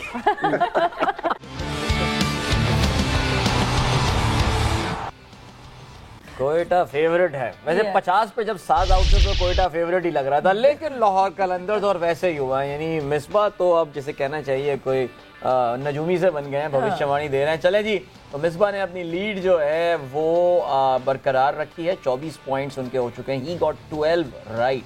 अमेजिंग. 22 पॉइंट्स हैं इमाम के. He got 11 rights and right. Iram 20 point हैं और लाला के 9. लाला 50-50 चल रहा है सिलसिला. बिल्कुल दिल और दिमाग वाला मामला. 18 पॉइंट लाला के जो है वो हो चुके हैं इस वक्त. हम बड़े मैचों के प्लेयर हैं जी, आने दें अभी आगे मैचेस एक साथ जी. सो हमें मिसबा ने भी ज्वाइन इन कर लिया है. सो प्रेडिक्शन का हम सिलसिला शुरू करते हैं इरम से. जी इरम? जी इस्लामाबाद, आज मैं इस्लामाबाद के साथ जाऊंगी. जाएंगी इस्लामाबाद के साथ जाएंगे. ठीक है. तो इस्लामाबाद इरम के लिए इस्लामाबाद की टीम. इमाम? जी मैं भी इस्लामाबाद के साथ जाऊंगा और क्योंकि होम ग्राउंड में पहला मैच खेल रहे हैं तो मैं चाहता हूं कि उनको क्राउड की सपोर्ट भी है, तो मैं चाहूंगा इस्लामाबाद जीते। मिसबा का तो हमें पता ही होगा। मिसबा कुछ बदलना तो नहीं चाह रहे आप? Just in case. आज कोई लेकिन शेकिन नहीं है, आज इस्लामाबाद। शुक्र या अल्लाह, शुक्र है। फेवरेट कोयटा है लेकिन जीतेगा वो। इस तरह के तो बयानात देता रहता है ये। लाला को खुश कर दो। चलो गुड हो गया जी लाला। मैं हमेशा अलग लूंगा। मैं खुद कह रहा हूँ कि मैं मुश्किल टीम के साथ, मैं जिस पे ज्यादा तकलीफें आती है ना, मैं उनके साथ खड़ा होता हूँ। मैं कराची के साथ हूँ जी, मैं अपने शहर के साथ हूँ। मैं मिसबा की तरह आधा पटेर नहीं करूंगा। मिसबा अपने आप को ना सेव करके चलता है। हाँ ये परसों भी इन्होंने ये करता यही है, करता ये मिसबा की आदत है ये हैबिट। कुछ कह रही हैं आप? आपकी आवाज कराची के पिछले मैच में भी ऐसे ही किया था शाहिद भाई ने कि मैं तो कराची के साथ हूं और उसके बाद हम पे डाल दिया। तो हमला हुआ है लाला, डायरेक्ट हमला हुआ है डायरेक्ट। तुम्हारी मंजो दाड़ों में शादी करवाऊंगा, ठहरो। तुम मंजो दाड़ों में रहोगी। ये मिसबा भाई और इरम एक ही है भाई। मिसबा भाई और इरम के ताल्लुकात बहुत स्ट्रॉन्ग चल रहे हैं। ये पार्टी पीछे से मिसबा लगता भी तावीज़ों वाला है, तावीज़ किया होगा इरम के ऊपर कोई। दम दुरूद किया मैं वो। आजकल वो सोशल मीडिया पे कोई एक बुजुर्ग है ना, चुप चुप करता है, वो सब ठीक हो जाते हैं। पता नहीं कौन है। भूख वाली सरकार है। यहाँ पे मैं ऐड जरूर कर दूं कि वाकई मिसबा भाई सही कह रहे हैं कि कोयटा जो है वो फेवरेट थी। कल हमने प्लेइंग 11 बना भी दी थी, बस वो उन तक पहुंच नहीं सकी, वरना मिसबा भाई ने तो बना ली थी कल। शायद अगर वो खिलाते तो शायद कोयटा जीत जाता। बिल्कुल ऐसे। आई थिंक वैसे Quetta needs a change of strategy and thinking. तो यू नेवर नो जी, जरूरत है उनको किसी और को ट्राई करने की। चलें जी, आप जरा अगली दफा कोयटा ग्लैडिएटर की तरफ जो है वो अपनी सीवी बढ़ाकर देखें। नहीं, इतना सन्नाटा, इतना सोच रहा है मिसबा। आपको आवाज आ रही है? नहीं, आवाज नहीं आ रही। आवाज ही नहीं आ रही। मैंने कहा शौक में है। मेजबान ने अपनी सीवी भिजवा दी है कोयटा ग्लैडिएटर को। इनको कैसे पता चल गया पहले से? चलें जी, अब आज के मैच के हवाले से करते हैं। Misbah of course Islamabad United is in action, तो जरा आपके साथ हम करते हैं भाई। आज इस्लामाबाद यूनाइटेड को एक बहुत बड़ा जो बूस्ट मिलने वाला है वो ये कि इंग्लैंड के बहुत ही जारहाना मिजाज रखने वाले बल्लेबाज एलेक्स हेल्स जो हैं वो भी पहुंच गए हैं और वो भी इस्लामाबाद यूनाइटेड को ज्वाइन लाला टीम तो चेंज नहीं करनी ना। अच्छा, वो भी पहुंच गया यार। मैं हेल्स की वजह से तो इस्लामाबाद को सपोर्ट नहीं करता था और वो आ गया, आपने मुझे बता दिया। अब मैं वापस इस्लामाबाद चला गया जी। अच्छा, मुझे लगा कर ले भाई इस्लामाबाद अब नहीं चेंज हो सकता। नहीं, अब चेंज नहीं होगा वैसे। एरम तुम्हें मैं मंजो दाड़ों से भी आगे भिजवा दूंगा, मैं बता रहा हूँ। खामोशी से बैठी रहो। हाँ, इस्लामाबाद जी। हाँ, हेल्स का तो मैं इंतजार कर रहा था। अच्छा, नॉट फेयर, नो। अच्छा, चले मिसबा आ गए हैं वैसे उन्होंने। हाँ मिसबा, चले मिसबा आपसे स्टार्ट करते हैं। नेचुरली इस्लामाबाद यूनाइटेड, हमने बात की जी, एलेक्स हेल्स भी आ चुके हैं, ज्वाइन कर चुके हैं। जाहिर है उनका कॉम्बिनेशन हमें पता है। इस्लामाबाद अग्रेसिव क्रिकेट खेलती है, उसमें वो जीतते भी हैं लेकिन उसमें हार भी जाते हैं, जल्दी आउट भी जाते हैं। पिछले मैच में हमने देखी भी ये सूरत हाल। आज कोई major change in strategy Alex Hales अगर जगह बनाएंगे तो आपको क्या लगता है किसको इस्लामाबाद यूनाइटेड जो है वो ड्रॉप कर रहा होगा या रेस्ट दे रहा होगा? गुलबस, मेरा नहीं ख्याल, मुझे नहीं पता कि वंदर हुसैन अभी तक अवेलेबल है कि नहीं है। मुझे लगता है कि ऊपर से वो अपना जो टॉप ऑर्डर है वो हमेशा स्ट्रॉन्ग रखते हैं। अगर वो अवेलेबल हुए तो खेलेंगे और हो सकता है मनरो फिर वापस चले 4 पे और नीचे वो अपनी तरफ से जो उनके लोकल प्लेयर हैं उनको नॉर्मली रखते हैं। मुझे लगता है कि इस्लामाबाद की टीम जो है वो उनकी बैटिंग को ज़्यादा सूट करती है ये कंडीशन विंडी की, और कतरे उनकी बॉलिंग लाइनअप भी बेहतर है। आज मुझे लगता है कि उनको कहीं ना कहीं फास्ट बॉलिंग जो नया बॉल करते हैं दोनों left arm, I don't know Rumman के साथ क्या सूरत हाल है, वो बिल्कुल नहीं खेल रहे, इंजर्ड हो गए या कोई उनको कोई और, but I think Islamabad lead जी। तो मुझे लगता है कि वो नए बॉल पे इनको या रुमान चाहिए या फिर अफगानिस्तान के जो लेफ्ट आर्म पेसर है वो फारूकी बड़ा इम्पोर्टेंट होगा। पिंडी में जैसे हमने देखा कि नया बॉल, जैसे आमिर ने इम्पैक्ट डाला, नया बॉल बहुत इम्पोर्टेंट है यहाँ पे आउट करना, क्योंकि वंस यू आर थ्रू, पहले 6, 7, 8 ओवरों से आप निकल जाते हैं और विकेट्स आपके हाथ में हो, तो पिंडी ऐसी जगह है कि मैंने यहाँ डोमेस्टिक में सिंध की टीम जिसके पास बड़ी ज़बरदस्त बॉलिंग लाइनअप थी, 230 प्लस चेज होते हुए देखा है, जहाँ मुझे अभी भी याद है 35 बॉलों पे खुशदिल ने 100 किया था।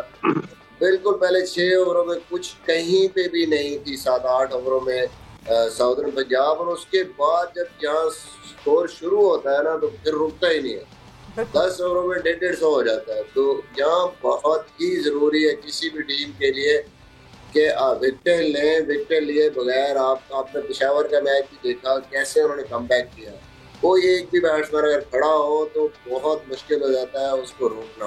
15-15, 16-16 की एवरेज भी आपको जो है ना रोकनी मुश्किल हो जाती है। तो कहीं ना कहीं इस्लामाबाद को ये सोचना है कि भाई हमारे पास फास्ट बॉलिंग मिडल की है, डेथ की भी कहीं ना कहीं हमने, चलो उसको हसन बॉल कर रहा है, ठीक है जी, आपके पास कोई ना कोई बॉलर है, लेकिन नया बॉल फर्स्ट 6 ओवर्स इम्पैक्ट जो रोमान डाल रहा था या फारूकी, दूसरे फास्ट बॉलर बार बार मुझे नाम भूल रहा है उनका, फारूकी मिसबा, उनके फारूकी जी, बिल्कुल उनका इम्पैक्ट लाना बहुत जरूरी है। क्योंकि आप टॉम करन को भी देखें तो वो बेसिकली थोड़ी स्लगिश पिचों के ज्यादा बॉलर है, शॉर्ट बॉल को यूज करते हैं, स्लोअर वन अच्छा करते हैं, स्लो बाउंसर अच्छे करते हैं। Hasan similar sort of bowler है जो उन ड्राई कंडीशंस को ज्यादा बेहतर यूटिलाइज करता है, बट वो ही बॉलिंग वेल, वो दोनों कर सकता है। फहीम इनके पास बीच में है, तो मुझे लगता है कि नया बॉल अभी भी इनको फास्ट बॉलिंग ज़ाहिर अबरार की जगह यहाँ पे अगर आप उन दोनों में से कोई एक भी बॉलर ले आते हैं तो आपको काफी टीम जो है आपकी स्ट्रेंथन हो जाएगी। मगर आप हेल्स को किसकी जगह लाएंगे? हेल्स किसकी जगह खेलेगा? बिल्कुल हेल्स किसकी जगह आएगा मिसबा? गुलबाज? मुझे लगता है कि हेल्स खेलेगा ही खेलेगा। तो किसकी जगह? जगह ही नहीं है। गुरबाज, नहीं, टॉम करन की जगह मुझे लगता है अपना टॉप ऑर्डर नहीं छेड़ेंगे ये, वो जो 4 ऊपर के प्लेयर हैं फारूकी नहीं खेल सकेंगे। बट जीशान जमीर के बारे में सुनने में आया कि वो इंजरी की वजह से अवेलेबल नहीं है, तो फारूकी की जगह वहां पे बन सकती है। लेकिन इमर्जिंग प्लेयर तो जाहिर है उनको खिलाना है ना कोई इमर्जिंग प्लेयर तो खेलेगा। इमर्जिंग प्लेयर के बगैर तो नहीं आप 11 में लाजमी है। तो मुझे लगता है कि हेज ओपन करेंगे, उसके साथ गुरबाज के साथ, गुरबाज बहुत अच्छी फॉर्म में है। वंदर डूसन पता नहीं आप लोगों को पता नहीं अवेलेबल है कि नहीं है, वो 3 खेलेंगे और मनरो हो सकता है 4 पे चले जाए। नीचे पे वही है। और फिर मिसबा 4 फॉरेन प्लेयर्स तो यहीं आ गए, इसका मतलब ये कि फिर फारूकी की जो आप बात कर रहे हैं, इसका मतलब Farooqi would not play because 4 ही आप मुश्किल है। मुझे लगता है कि उसकी जगह आप रोमान को डाल सकता है इस्लामाबाद अगर आपको ऊपर, क्योंकि मुझे ये कंडीशंस ऐसी लगती हैं कि ये 4 प्लेयर जो ऊपर अगर फॉरेन प्लेयर आते हैं तो ये बहुत बड़ा एक डिफरेंस क्रिएट करेंगे बैटिंग लाइन। और फिर उसके बाद आपके पास नीचे जो बैटिंग लाइनअप है वो 5वें 6ठे पे आजम खान है, फिर 6ठे पे आपके पास आसिफ है, फिर शादाब है। तो वो ऐसी आपके पास बैटिंग लाइनअप बनेगी कि जो बिल्कुल कोई भी, मतलब मैं समझता हूँ कि ऐसी बैटिंग लाइनअप 250 तक कर सकती है आप। बिल्कुल नहीं, लास्ट टाइम मैं मिसबा से ही पूछना चाह रहा हूँ कि लास्ट मैच में फारूकी ने इतनी अच्छी बॉलिंग की और नेक्स्ट मैच में आपने बिठा के जीशान को खिलाया, तो इससे भी बड़ा टीम डिस्टर्ब होती है। इसलिए नया बॉल आप हर एक से तो नहीं करा सकते ना। नए बॉल के तो अपने, जिस तरह बैट्समैन मिसबा कह रहा है कि ऊपर चेंज नहीं हो सकता, इसी तरह बॉलर्स की भी उतनी बड़ी रिस्पॉन्सिबिलिटी स्टार्ट तो दोनों तरफ से आपको अच्छा चाहिए होता है। इनका इस्लामाबाद यूनाइटेड का जो जी प्लीज मैं एक चीज ऐड करना चाहूंगा कि यहाँ पे कई दफा होता क्या है कि मैचअप्स की वजह से भी आप फंस भी जाते हैं।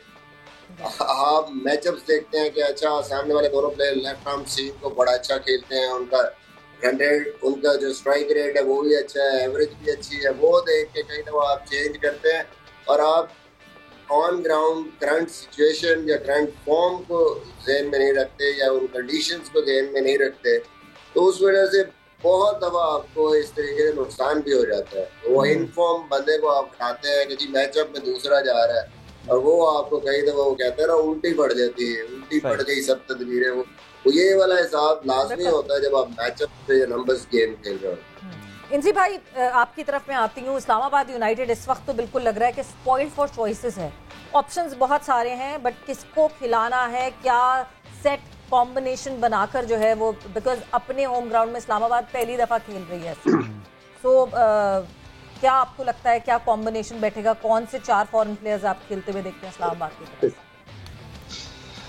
देखिए ये जो मिसबा कह रहे हैं कि जी इस पे भी खिला सकते हैं और जो शाहिद कह रहा है उस पे भी खिला सकते हैं, लेकिन जो मेरा एक्सपीरियंस अभी तक हुआ है ना कि जी मैं इस चीज पे जाऊंगा कि आपके पास अगर आपने लॉन्गर वर्जन देखना है कि जी इसका बड़ा उसमें, तो आपके पास बॉलिंग ऐसी होनी चाहिए कि जो आपको ब्रेक थ्रू लेके दे सके। ठीक है जी, बॉलिंग आपकी ना स्ट्रांग होनी चाहिए। जो बैटिंग है ना कि जी अगर आपकी थोड़ी सी, क्योंकि जो टीम भी सेट हो जाती है ना एक दफा, जो भी प्लेयर खड़ा हो जाता है, अगर आप विकेट नहीं लेंगे, बेशक जिस तरह मिसबा ने कहा कि अगर इस्लामाबाद की याली बैटिंग 200 रन भी कर देना और अगर आपके पास याली बॉलिंग ना हुई कि जी आप आउट ना कर सके हो, तो 200 रन चेज हो जाते। मैं इसलिए आपसे कह रहा हूँ कि हम जो लास्ट मैच खेले पिशावर से, अगर हम रेगुलर हमें स्पेल्स में विकेटें ना मिलती तो मुझे ऐसा लगता था कि जिस तरह उन्होंने स्कोर कर लेना था, सिर्फ एक इमाद वसीम खड़ा हुआ और किसी ने स्कोर नहीं किया तो हम सिर्फ 24 रन से जीते। तो यहाँ अभी तक जो टूर्नामेंट ये कह रहे हैं कि जी आपके पास ऐसे बॉलर्स होने चाहिए जो आपको विकेटें लेके दे सके, और स्पेशली बीच के ओवर में। अगर आप बहुत सारी इनिंग्स अभी पीएसएल में आपने देखी कि 6 ओवर में फंस जाते हैं, लेकिन मिडल में उनके पास ऐसे बॉलर नहीं होते कि जी वो विकेटें ले सकें, तो वो है ना आगे ना फिर फंस जाते हैं, वो सारा कवर हो जाता है पीछे।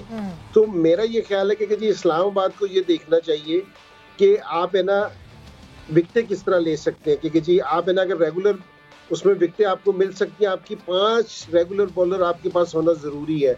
और दूसरी चीज ये है कि जी एलेक्स हेल्स आप कहीं भी खिला सकते हैं, मनरो को 4 पे खिलाएंगे, खेला भी है पहले वो, लेकिन मेरे ख्याल में उसकी वाली राइट प्लेस नहीं है उसके लिए कि जी आप हो। अगर आप है ना इसमें, क्योंकि मिसबा ने तो कैप्टनसी की है, शाहिद ने तो ये पहला साल है कि नहीं खेल रहा है, इनको तो बहुत ज्यादा एक्सपीरियंस होगा मेरे साथ।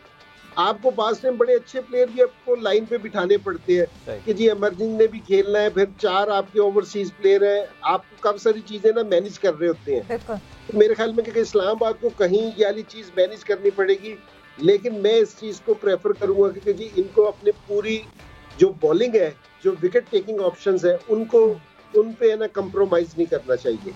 बिल्कुल, फारूकी के लिए केस स्ट्रांग होता है, फारूकी के लिए केस स्ट्रांग, एलेक्स की जगह नहीं बन रही है सर। नहीं वाकई, बल्कि मैं तो देख रहा हूँ, मुझे तो इनके जब हम स्क्वाड देखते हैं सवेरा, तो शोएब मकसूद अगर आपको याद हो तो मुल्तान सुल्तान के लिए इन्होंने काफी रन स्कोर किए थे, ये भी इनकी स्क्वाड में बैठे हुए और इनकी टीम में जो है लाला वो जगह नहीं बन पा रही है। And we know that Shoaib अच्छी हिटिंग करता है, बल्कि अब तो उन्होंने शायद 0 इन कर लिया टू T20 और T20 में काफी रन करते हैं। इरम आपसे मैं बात करता हूँ इस्लामाबाद यूनाइटेड की जो हम बात कर रहे थे, और जाहिर है naturally we'll talk about Karachi Kings later on as well कि उनके लिए ये बहुत इस वक्त desperate situation है, they have to win 3 games otherwise ये PSL उनके लिए उनकी क्विटा वाला कुछ हाल हो जाएगा। बट इरम लगता नहीं है आपको कि बहुत ज़्यादा डेटाबेस रिलायंस और ये सारी चीज़ें कुछ ज़्यादा ही अनसर्टनटी इस्लामाबाद जो है वो अपने उसमें डेवलप कर देता है, एक कंफ्यूजन सा भी हो जाता है, एक प्लेयर परफॉर्म कर रहा है लेकिन क्यों नहीं जी, वो स्टैट्स और नंबर्स ये बताते हैं कि someone else should be playing. आपको नहीं लगता कि कहीं इस्लामाबाद इसको ओवरडू कर देता है एट टाइम्स? जी बिल्कुल, यहाँ पे मैं यही कहना चाहूँगी कि शाहिद भाई ने बिल्कुल सही बात की है कि मेरे माइंड में भी यही था कि जब फारूकी ने एक मैच में परफॉर्मेंस की तो अगले मैच में उसको बिठाने का कोई तुक नहीं बनता था।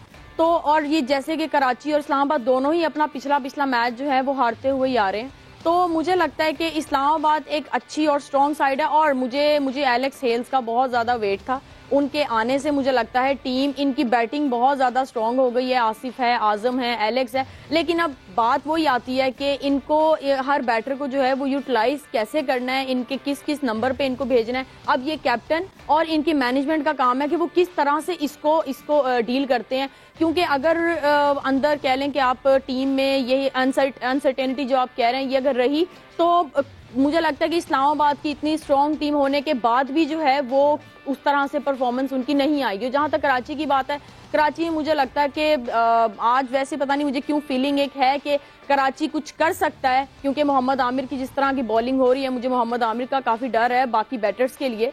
अच्छी बॉलिंग हो रही है, कराची मुझे लगता है कि आज जीत सकता है, लेकिन खैर मैं तो इस्लामाबाद के साथ हूँ, तो लेकिन मेरी दुआ है कि कराची जीते। आया कि प्रेडिक्शन उन्होंने की इस्लामाबाद की, मैं कराची मिसबा वाले बयान आते आपकी कंपनी में बहुत मिसबा के असरात चेक कर लें आप, मिसबा अपने वो चेक कर लो, दम वगैरह चेंज कराएं लाला इनकी ना स्टूडियो में। बिल्कुल इमाम को बीच चुप में वाली सरकार। इमाम अगली दफा से ना आप बीच में बैठना। अगर मगर हाँ, ये जो है ना, ये मैं आपको कहा है मिसबा भाई और इज़म के ताल्लुकात बहुत अच्छे हैं, और ये दोनों ऑफ द एयर पूरे जो है ना बहुत अच्छे ताल्लुकात हैं इनके, ऑफ द एयर भी। नहीं, दोनों टीम्स देखिए, दोनों टीम्स पाकिस्तान की हैं और मुझे दोनों से ही कह रहे हैं, दोनों टीम से बहुत प्यार है। मैं चाहती हूँ दोनों अच्छा खेलें, एक अच्छा इमेज रहे। इतनी अच्छी बातें नहीं करनी, इतनी अच्छी बातें नहीं करनी, अब आपने कवर नहीं करना। दोनों टीम से प्यार है, लेकिन लाला कहेंगे कोयटा वाला प्यार किसी से नहीं। बट इमाम जाहिर सी बात है, ये हमने बिल्कुल जोक्स अपार्ट के इस्लामाबाद की टीम जो है वो मुझे ज्यादा स्ट्रॉन्ग लग रही है, और एलेक्स का मुझे वेट था तो मुझे उसकी, लेकिन मैं सही बताऊं, मैं एलेक्स का बार बार नाम नहीं लेना चाहती, क्योंकि मैं जिस प्लेयर का भी नाम लेती हूँ वो 0 ही करता है, तो मैं नहीं बार बार नाम लेना चाहती हूँ। बस एक बात तो मिलियन डॉलर क्वेश्चन यही है कि एलेक्स हेल्स कहाँ खेलते हैं, क्या जगह बनती है, बिकॉज अभी भी हमारे पास ये एक फाइनल नहीं आया कि क्या फाइनल 4 होनी चाहिए ओवरसीज प्लेयर्स की। इमाम, पिछला मैच जो इस्लामाबाद में खेलेंगे हर हाल में, तो किसकी जगह मिसबा? सवाल तो यही है, आप कॉम्बिनेशन बना के नहीं दे रहे, और आप भी ये कह रहे हैं कि बॉलिंग को स्ट्रॉन्ग करना है, तो बॉलिंग को स्ट्रॉन्ग करने के लिए आपको फारूकी को लाना पड़ेगा, तो फिर कौन सा फॉरेन प्लेयर दिखाएंगे? जहाँ तक मुझे सवेरा मुझे जग रहा है वहाँ पे बहुत सिंपल सा लग रहा है कि ओपन करेंगे, ये मुझे लगता है। हेल्स और गुरबाज। जी इमाम आप क्या कह रहे हैं? जी बिल्कुल, या तो गुरबाज बैठेंगे या वनडे डूसन बैठेंगे, इन दोनों में से एक बैठेगा, और जो कि लग रहा है चांसेस, क्योंकि कॉलिन मुनरो वन डाउन खेल सकते हैं, तो शायद हो सकता है कि वनडे डूसन ना खेले। तो इट्स लाइक सिंपल, क्योंकि वो टॉम करन को क्योंकि काफी बैकिंग मिल रही है, काफी सपोर्ट कर रहे हैं, तो मुझे नहीं लगता कि टॉम करन को वो ड्रॉप करेंगे। तो फिर फारूकी रह गए, फिर फारूकी बाहर रह गए, जो बार बार सब कह रहे हैं कि बॉलिंग फारूकी तो अच्छी बॉलिंग कर रहा है, फारूकी तो बिठाने का नहीं मेरे ख्याल में बनता। फारूकी कोयटा से खेल रहे हैं। नहीं देखिए ऑब्वियसली इन्होंने पैनल ने भी जो है ना वो कोयटा की तरह होमवर्क नहीं किया हुआ। मसला ये है कि ये मजाक में क्या है, छोड़ देनी चाहिए। हाँ, देखिए बात यह है कि ये डिपेंड करता है टीम मैनेजमेंट पे। अगर हमारी चॉइस हो, अगर मेरी चॉइस हो, तो मुझे लगता है नए बॉल का बॉलर यहाँ पे खेलना चाहिए, और वो रोमान या फारूकी में से कोई एक होना चाहिए। अगर आपने 4 फॉरेन बैट्समैन खिलाने हैं तो फिर रोमान खेले, और अगर आपने 3 खिलाने हैं तो फिर फारूकी खेल सकता है। मुझे यही कॉम्बिनेशन समझ, मुझे लगता है कि इस पिच पे ज्यादा इफेक्टिव होगा नया बॉल का बॉलर टॉम करन से ज्यादा वो इफेक्टिव। मे बी वो परफॉर्म कर रहे हैं, back of length short ball कर रहे हैं, लेकिन अपनी राय जो मुझे लगता है वो ज्यादा बेहतर टीम होगी साहब। हाँ, इमाम एक्चुअली मैं जो पूछ रही थी कि ये तो कॉम्बिनेशन, तो मुझे लगता है ये इस वक्त जो है वहाँ की इस्लामाबाद की कोचिंग जो टीम है पूरी, उनका एक सरदर्द होगा। बट एक इतनी डॉन्टिंग हार से इस्लामाबाद यूनाइटेड अब वापस खड़ी होगी और खेलने आएगी। 110 रन से शिकस्त हासिल हुई थी इस्लामाबाद यूनाइटेड को लाहौर कलंदर्स के against. Would it be hard to pick them up again? नहीं, देखिए T20 में काफ़ी चीज़ें एकदम ऐसी हो जाती हैं कि, और जिस तरह की इस्लामाबाद की मैनेजमेंट है और इनका जो कैप्टन है वो बहुत पॉजिटिव है, और अगर आपने कल भी शेडी की प्रेस कॉन्फ्रेंस देखी तो उसने बहुत क्लियर मैसेज दिया था कि जो हम इसी तरह की क्रिकेट खेलते हैं और हम इसी तरह की ही क्रिकेट खेलेंगे, और जो कि बहुत अच्छी चीज़ है। उनका एक क्लियर माइंड है और वो इस तरह की खेलते हैं, और देखें काफ़ी एक्सपीरियंस प्लेयर्स है, काफ़ी एक्सपीरियंस कैप्टन भी है, काफ़ी देर से साइड को लीड कर रहा है, तो इतना कुछ ज़्यादा फर्क नहीं पड़ना चाहिए। और ये ऐसी देखें T20 में आपको कभी आप जिस तरह पेशावर जीती, जिस तरह कल जीता है जो है लाहौर जीता है, तो इस तरह की जीत भी आती है और इस तरह की हार भी आपको मिल सकती है। लेकिन इन दी एंड क्या होता है कि अगले दिन आके आप सब प्रोफेशनल्स हैं, और आपको आगे जो है आपको अगर टूर्नामेंट्स जीतने हैं तो आपको हमेशा रेडी रहना चाहिए इस तरह के अप्स एंड डाउन्स में जहाँ पे कुछ भी हो सकता है। तो लेकिन इस्लामाबाद की प्रोफेशनल साइड है ज़्यादा, और मुझे ऐसा लगता है कि इस्लामाबाद एक ऐसी जो है टीम है जो ये लाहौर को जो है काफ़ी टफ टाइम दे सकती है। तो आज कराची से मैच है, जो कोई भी जीते, लेकिन इस्लामाबाद के लिए मुझे ऐसा नहीं लगता कि कोई ज्यादा 110 उनके जहन में होगा कि हम लास्ट मैच में 110 रन से इतने बड़े मार्जिन से आ रहे हैं। उनके लिए एक नया दिन है और वो अपनी वही ब्रांड की क्रिकेट खेलेंगे जिस तरह वो खेलते हैं। एब्सोल्युटली। लाला, अब जरा इस्लामाबाद को तो हमने बहुत डिटेल से बात किया, कराची किंग के हवाले से बात करते हैं। कराची किंग हम आई थिंक प्रोग्राम में तीसरी बार एक बात बोल रहे हैं कि उनके लिए यार डू और डाई मैटर है। अब वो आज का मैच हार गए तो फिर 8 मैचेस अपने खेल चुके होंगे और सिर्फ 2 उनके पास जो है ना फतूहात होंगी।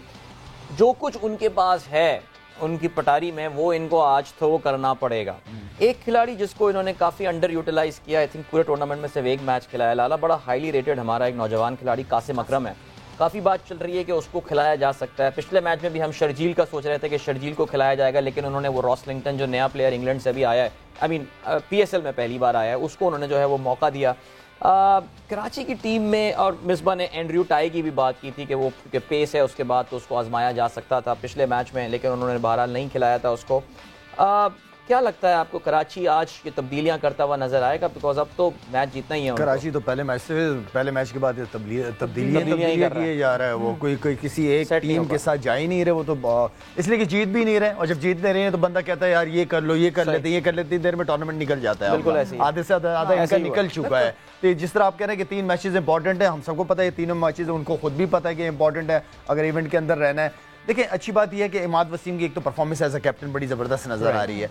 अच्छा, आप 11 से 11 कोई टॉप परफॉर्मेंसेस नहीं चाहते, आप चाहते हो कि थोड़ी थोड़ी परफॉर्मेंस हो। हाँ, लेकिन हो आप हर एक बैट्समैन से नहीं चाहेंगे 70-80 रन करके दे, नहीं 30 रन करे, 25 करे, कोई एक 50 कर दे, तो वो आप जो टारगेट चाहते हैं वो मिल जाता है आपको। 170-80 रन मिल जाते हैं आपको इसी तरह ओवर्स के अंदर आप बॉलिंग के अंदर ज्यादा से ज्यादा डॉट बॉल्स आप करते हो, नए बॉल से ठीक है आप चांस लेते हो, ज्यादा से ज्यादा चाहते हो कि सामने वाली टीम का एवरेज बढ़ जाए, चांस ले आओ।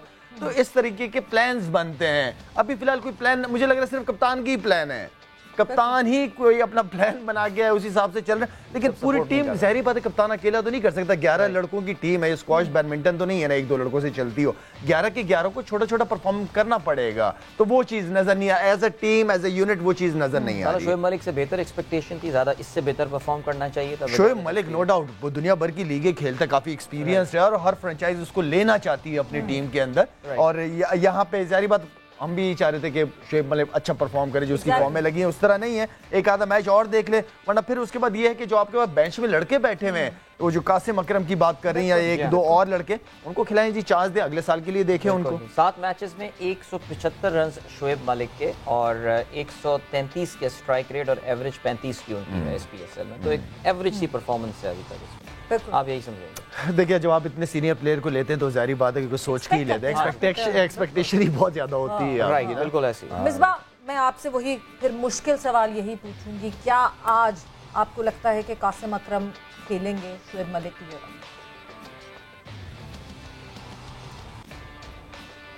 फिर मिसबा, आप सोच रहे हैं, आपको मेरी आवाज नहीं आई?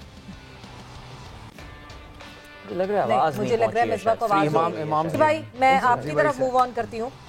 क्या आज शोएब मलिक की जगह आपको कासिम अकरम खेलते हुए दिखते हैं? नहीं, बिल्कुल मेरे ख्याल में खेलेगा भी नहीं और खेलना भी नहीं चाहिए। ओके, अच्छा, ठीक है। और वो सिर्फ इसलिए कह रहा हूँ। अच्छा, कराची की जो हम बात कर रहे हैं ना ओवरऑल, देखिए कराची ने क्या किया कि जो हमारे साथ भी मैच था इनका पिछला, इन्होंने ओपनर चेंज कर दिया, शर्जील को नहीं खिलाया। लेकिन जिस टाइम आप है ना नहीं जीत रहे होते ना, ये कुछ प्लेयर ऐसे होते हैं जिस टाइम भी ये परफॉर्म करते हैं ना तो ये टीम को जितवा देते हैं। इनको मैच विनर के नाम से हम जानते हैं कि जी ये मैच विन, आपको जिस टाइम भी परफॉर्मेंस देंगे ये जितवाएंगे। शर्जील उनमें से एक प्लेयर था, ठीक है कि जी पहले 2-3 मैचों में स्कोर नहीं हुआ, लेकिन आपको उसको कंटिन्यू करना चाहिए था कि जी जिस टाइम भी वो आपको खेलता ना तो वो आपको जितवा भी सकता। आप उसकी जगह ऐसे प्लेयर खिलाते रहे जो थोड़ी सी तो परफॉर्मेंस करते, अपनी तो जगह टीम में रखते हैं, लेकिन टीम से उनको कोई फायदा नहीं होता। तो हमेशा प्लेयर ऐसा होना चाहिए कि जिस टाइम वो परफॉर्मेंस देना तो टीम उससे जीते। तो एक तो ये अपने जहन में, मेरे ख्याल में कराची वालों ने शर्जील को जो नहीं खिलाया तो वो अच्छा नहीं हुआ। मुझे तो इस दफा शेब में भी बहुत अच्छा नजर आ रहा था। मैंने उससे पूछा, उसने कहा कि जी मैंने वेट बड़ा कम किया, बहुत मेहनत की है। तो बास टाइम शुरू में आके ना इस तरह की प्रॉब्लम हो जाती है, लेकिन वो मेरे ख्याल में T20 का जबरदस्त प्लेयर है, जिस टाइम भी खेलता है एक तो स्कोर करता है। दूसरी चीज ये कि आपने जिस टाइम शोएब मलिक का नाम ले रहे हैं, शोएब मलिक को आप उधर शोएब मलिक की देखिए, आप बैटिंग को समझने की कोशिश करें कि शोएब मलिक टाइम लेता है सेट होने के लिए, फिर वो एक पूरी इनिंग्स खेलता है ऐसे। और शोएब मलिक कभी भी नहीं रहा, अब तो उसको 25-26 साल हो गए खेलते हुए। आज से 15 साल भी पहले ऐसा नहीं रहा था कि फास्ट बॉलर को सब सीधा छक्का मार दे या कहीं और खेल दे। वो अपनी इनिंग्स बिल्ड करता है। आप जो इनिंग्स बिल्ड करता है प्लेयर, उसको आप 5वें 6ठे नंबर पे नहीं भेज सकते। ये अगर आपने इनसे इनिंग्स बिल्ड करवानी है जिस तरह मलिक के, आप इसको 4 नंबर पे भेजें ताकि ये आके अपनी इनिंग्स बनाए। आपके पास जो चीजें हैं आप उसको अच्छे तरीके से यूटिलाइज नहीं कर रहे मेरे ख्याल में।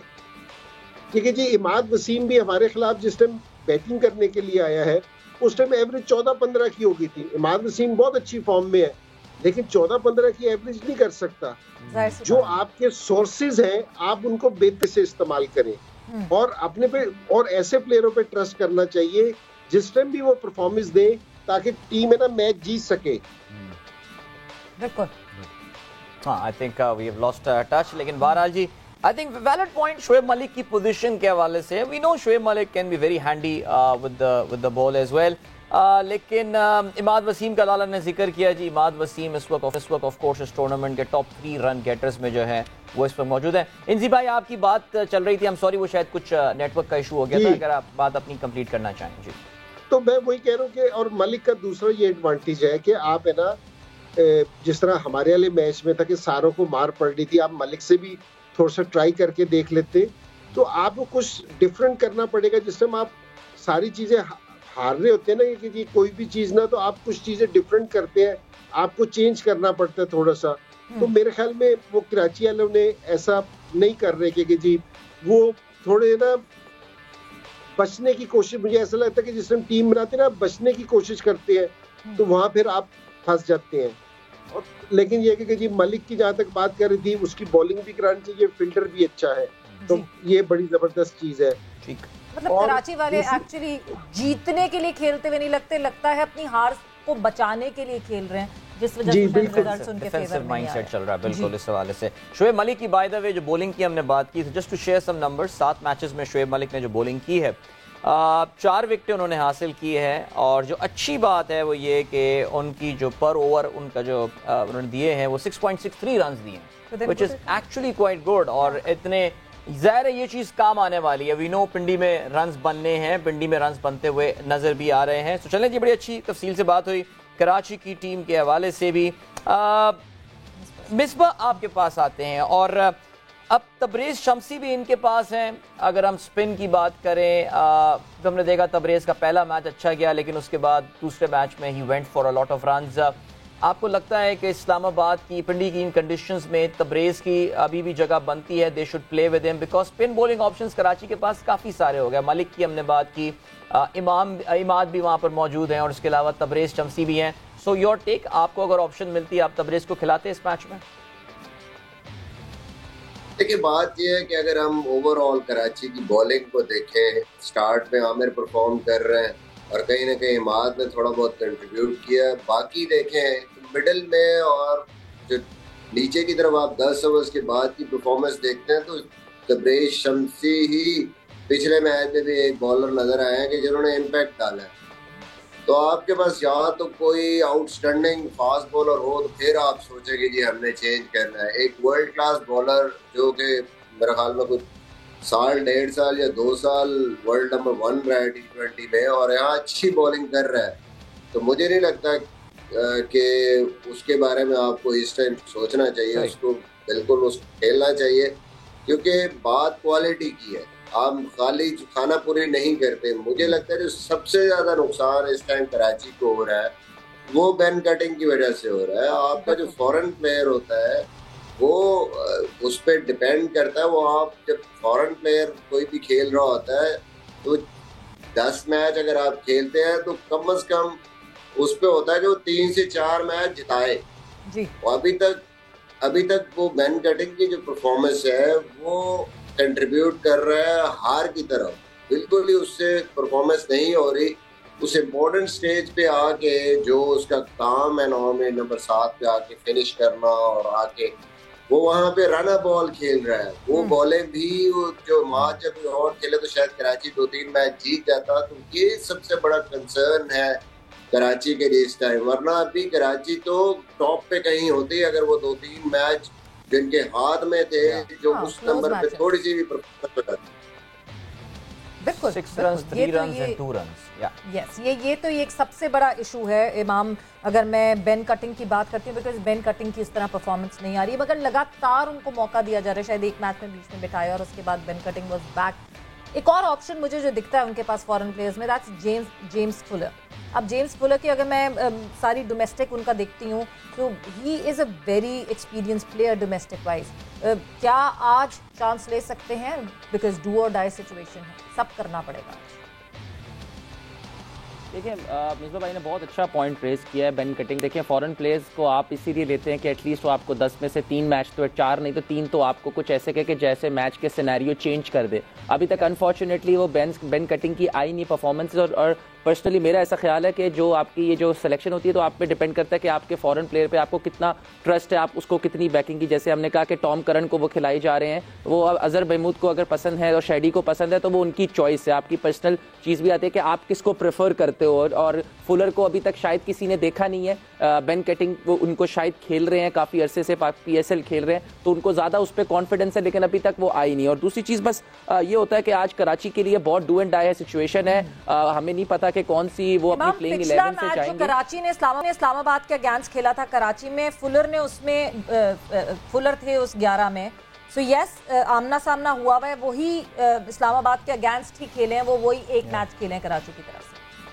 जी अगर खेले हैं तो सॉरी मैंने देखा नहीं इतना गौर से, लेकिन द थिंग इज कि जो बेन कटिंग को कॉन्फिडेंस दिया जा रहा है वो वैसे उनको अगर आप देखें एक मैच खिलाया तो अब उसके बाद नहीं खिलाया, तो इससे साबित होता है कि शायद उनका जो अभी कॉन्फिडेंस है वो बेन कटिंग की तरफ ही है।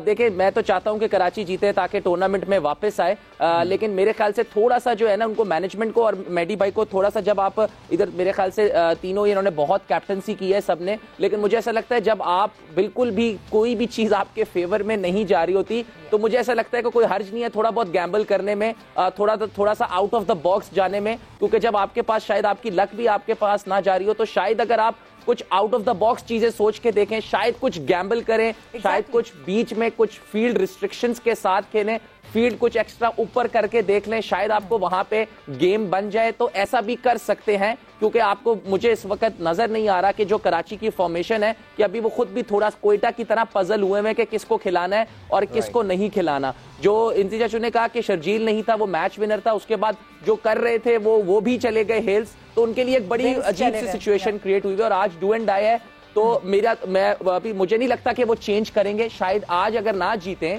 तो हो सकता है आगे वो खिलाएं, लेकिन आज मुझे ऐसा लगता है कि वो वैसे ही सेम के साथ जाएंगे, उन्हीं को बैक करेंगे, क्योंकि आज बहुत इंपॉर्टेंट है। तो शायद वो शुएब मलिक का एक्सपीरियंस इस मैच के लिए जरूर हासिल करना चाहेंगे। जरूर ये हो सकता है कि उनका बैटिंग ऑर्डर चेंज कर दें, लेकिन मुझे ऐसा लगता है कि कराची के लिए बहुत इंपॉर्टेंट है, कराची की फ्रेंचाइज के लिए ये मैच बहुत इंपॉर्टेंट है। बहुत से लोग फैन है, मैं खुद कराची की टीम का फैन हूँ, बहुत बड़ी हमारा शहर है और उसको लोग चाहते हैं कि वो ऊपर आए। तो आज इसके लिए इस सिनेरियो के लिए भी बहुत इंपॉर्टेंट है कराची का मैच। अगर इमाम फैन है तो इसका मतलब इमाम आज चाह रहा है कराची को वोट दिया। नहीं, वोट इस्लामाबाद को दिया, वोट इस्लामाबाद को दिया, जीतना चाहिए, पर ये वोट सबका ये तरसिया वाली पॉलिसियां से अपना रहे हैं, इसके साथ बैठ के खराब हो रहे हैं हमारे बच्चे। बात पकड़ ली है कि मेरा दिमाग से है, दिल मेरा इस वक्त कराची के लिए है। चलें जी, बहुत शुक्रिया। इंजी भाई ने कुछ कहा, इंजी भाई नहीं उसने ये कहा है कि उसे कराची से प्यार है, कराची किंग्स से तो नहीं कहा।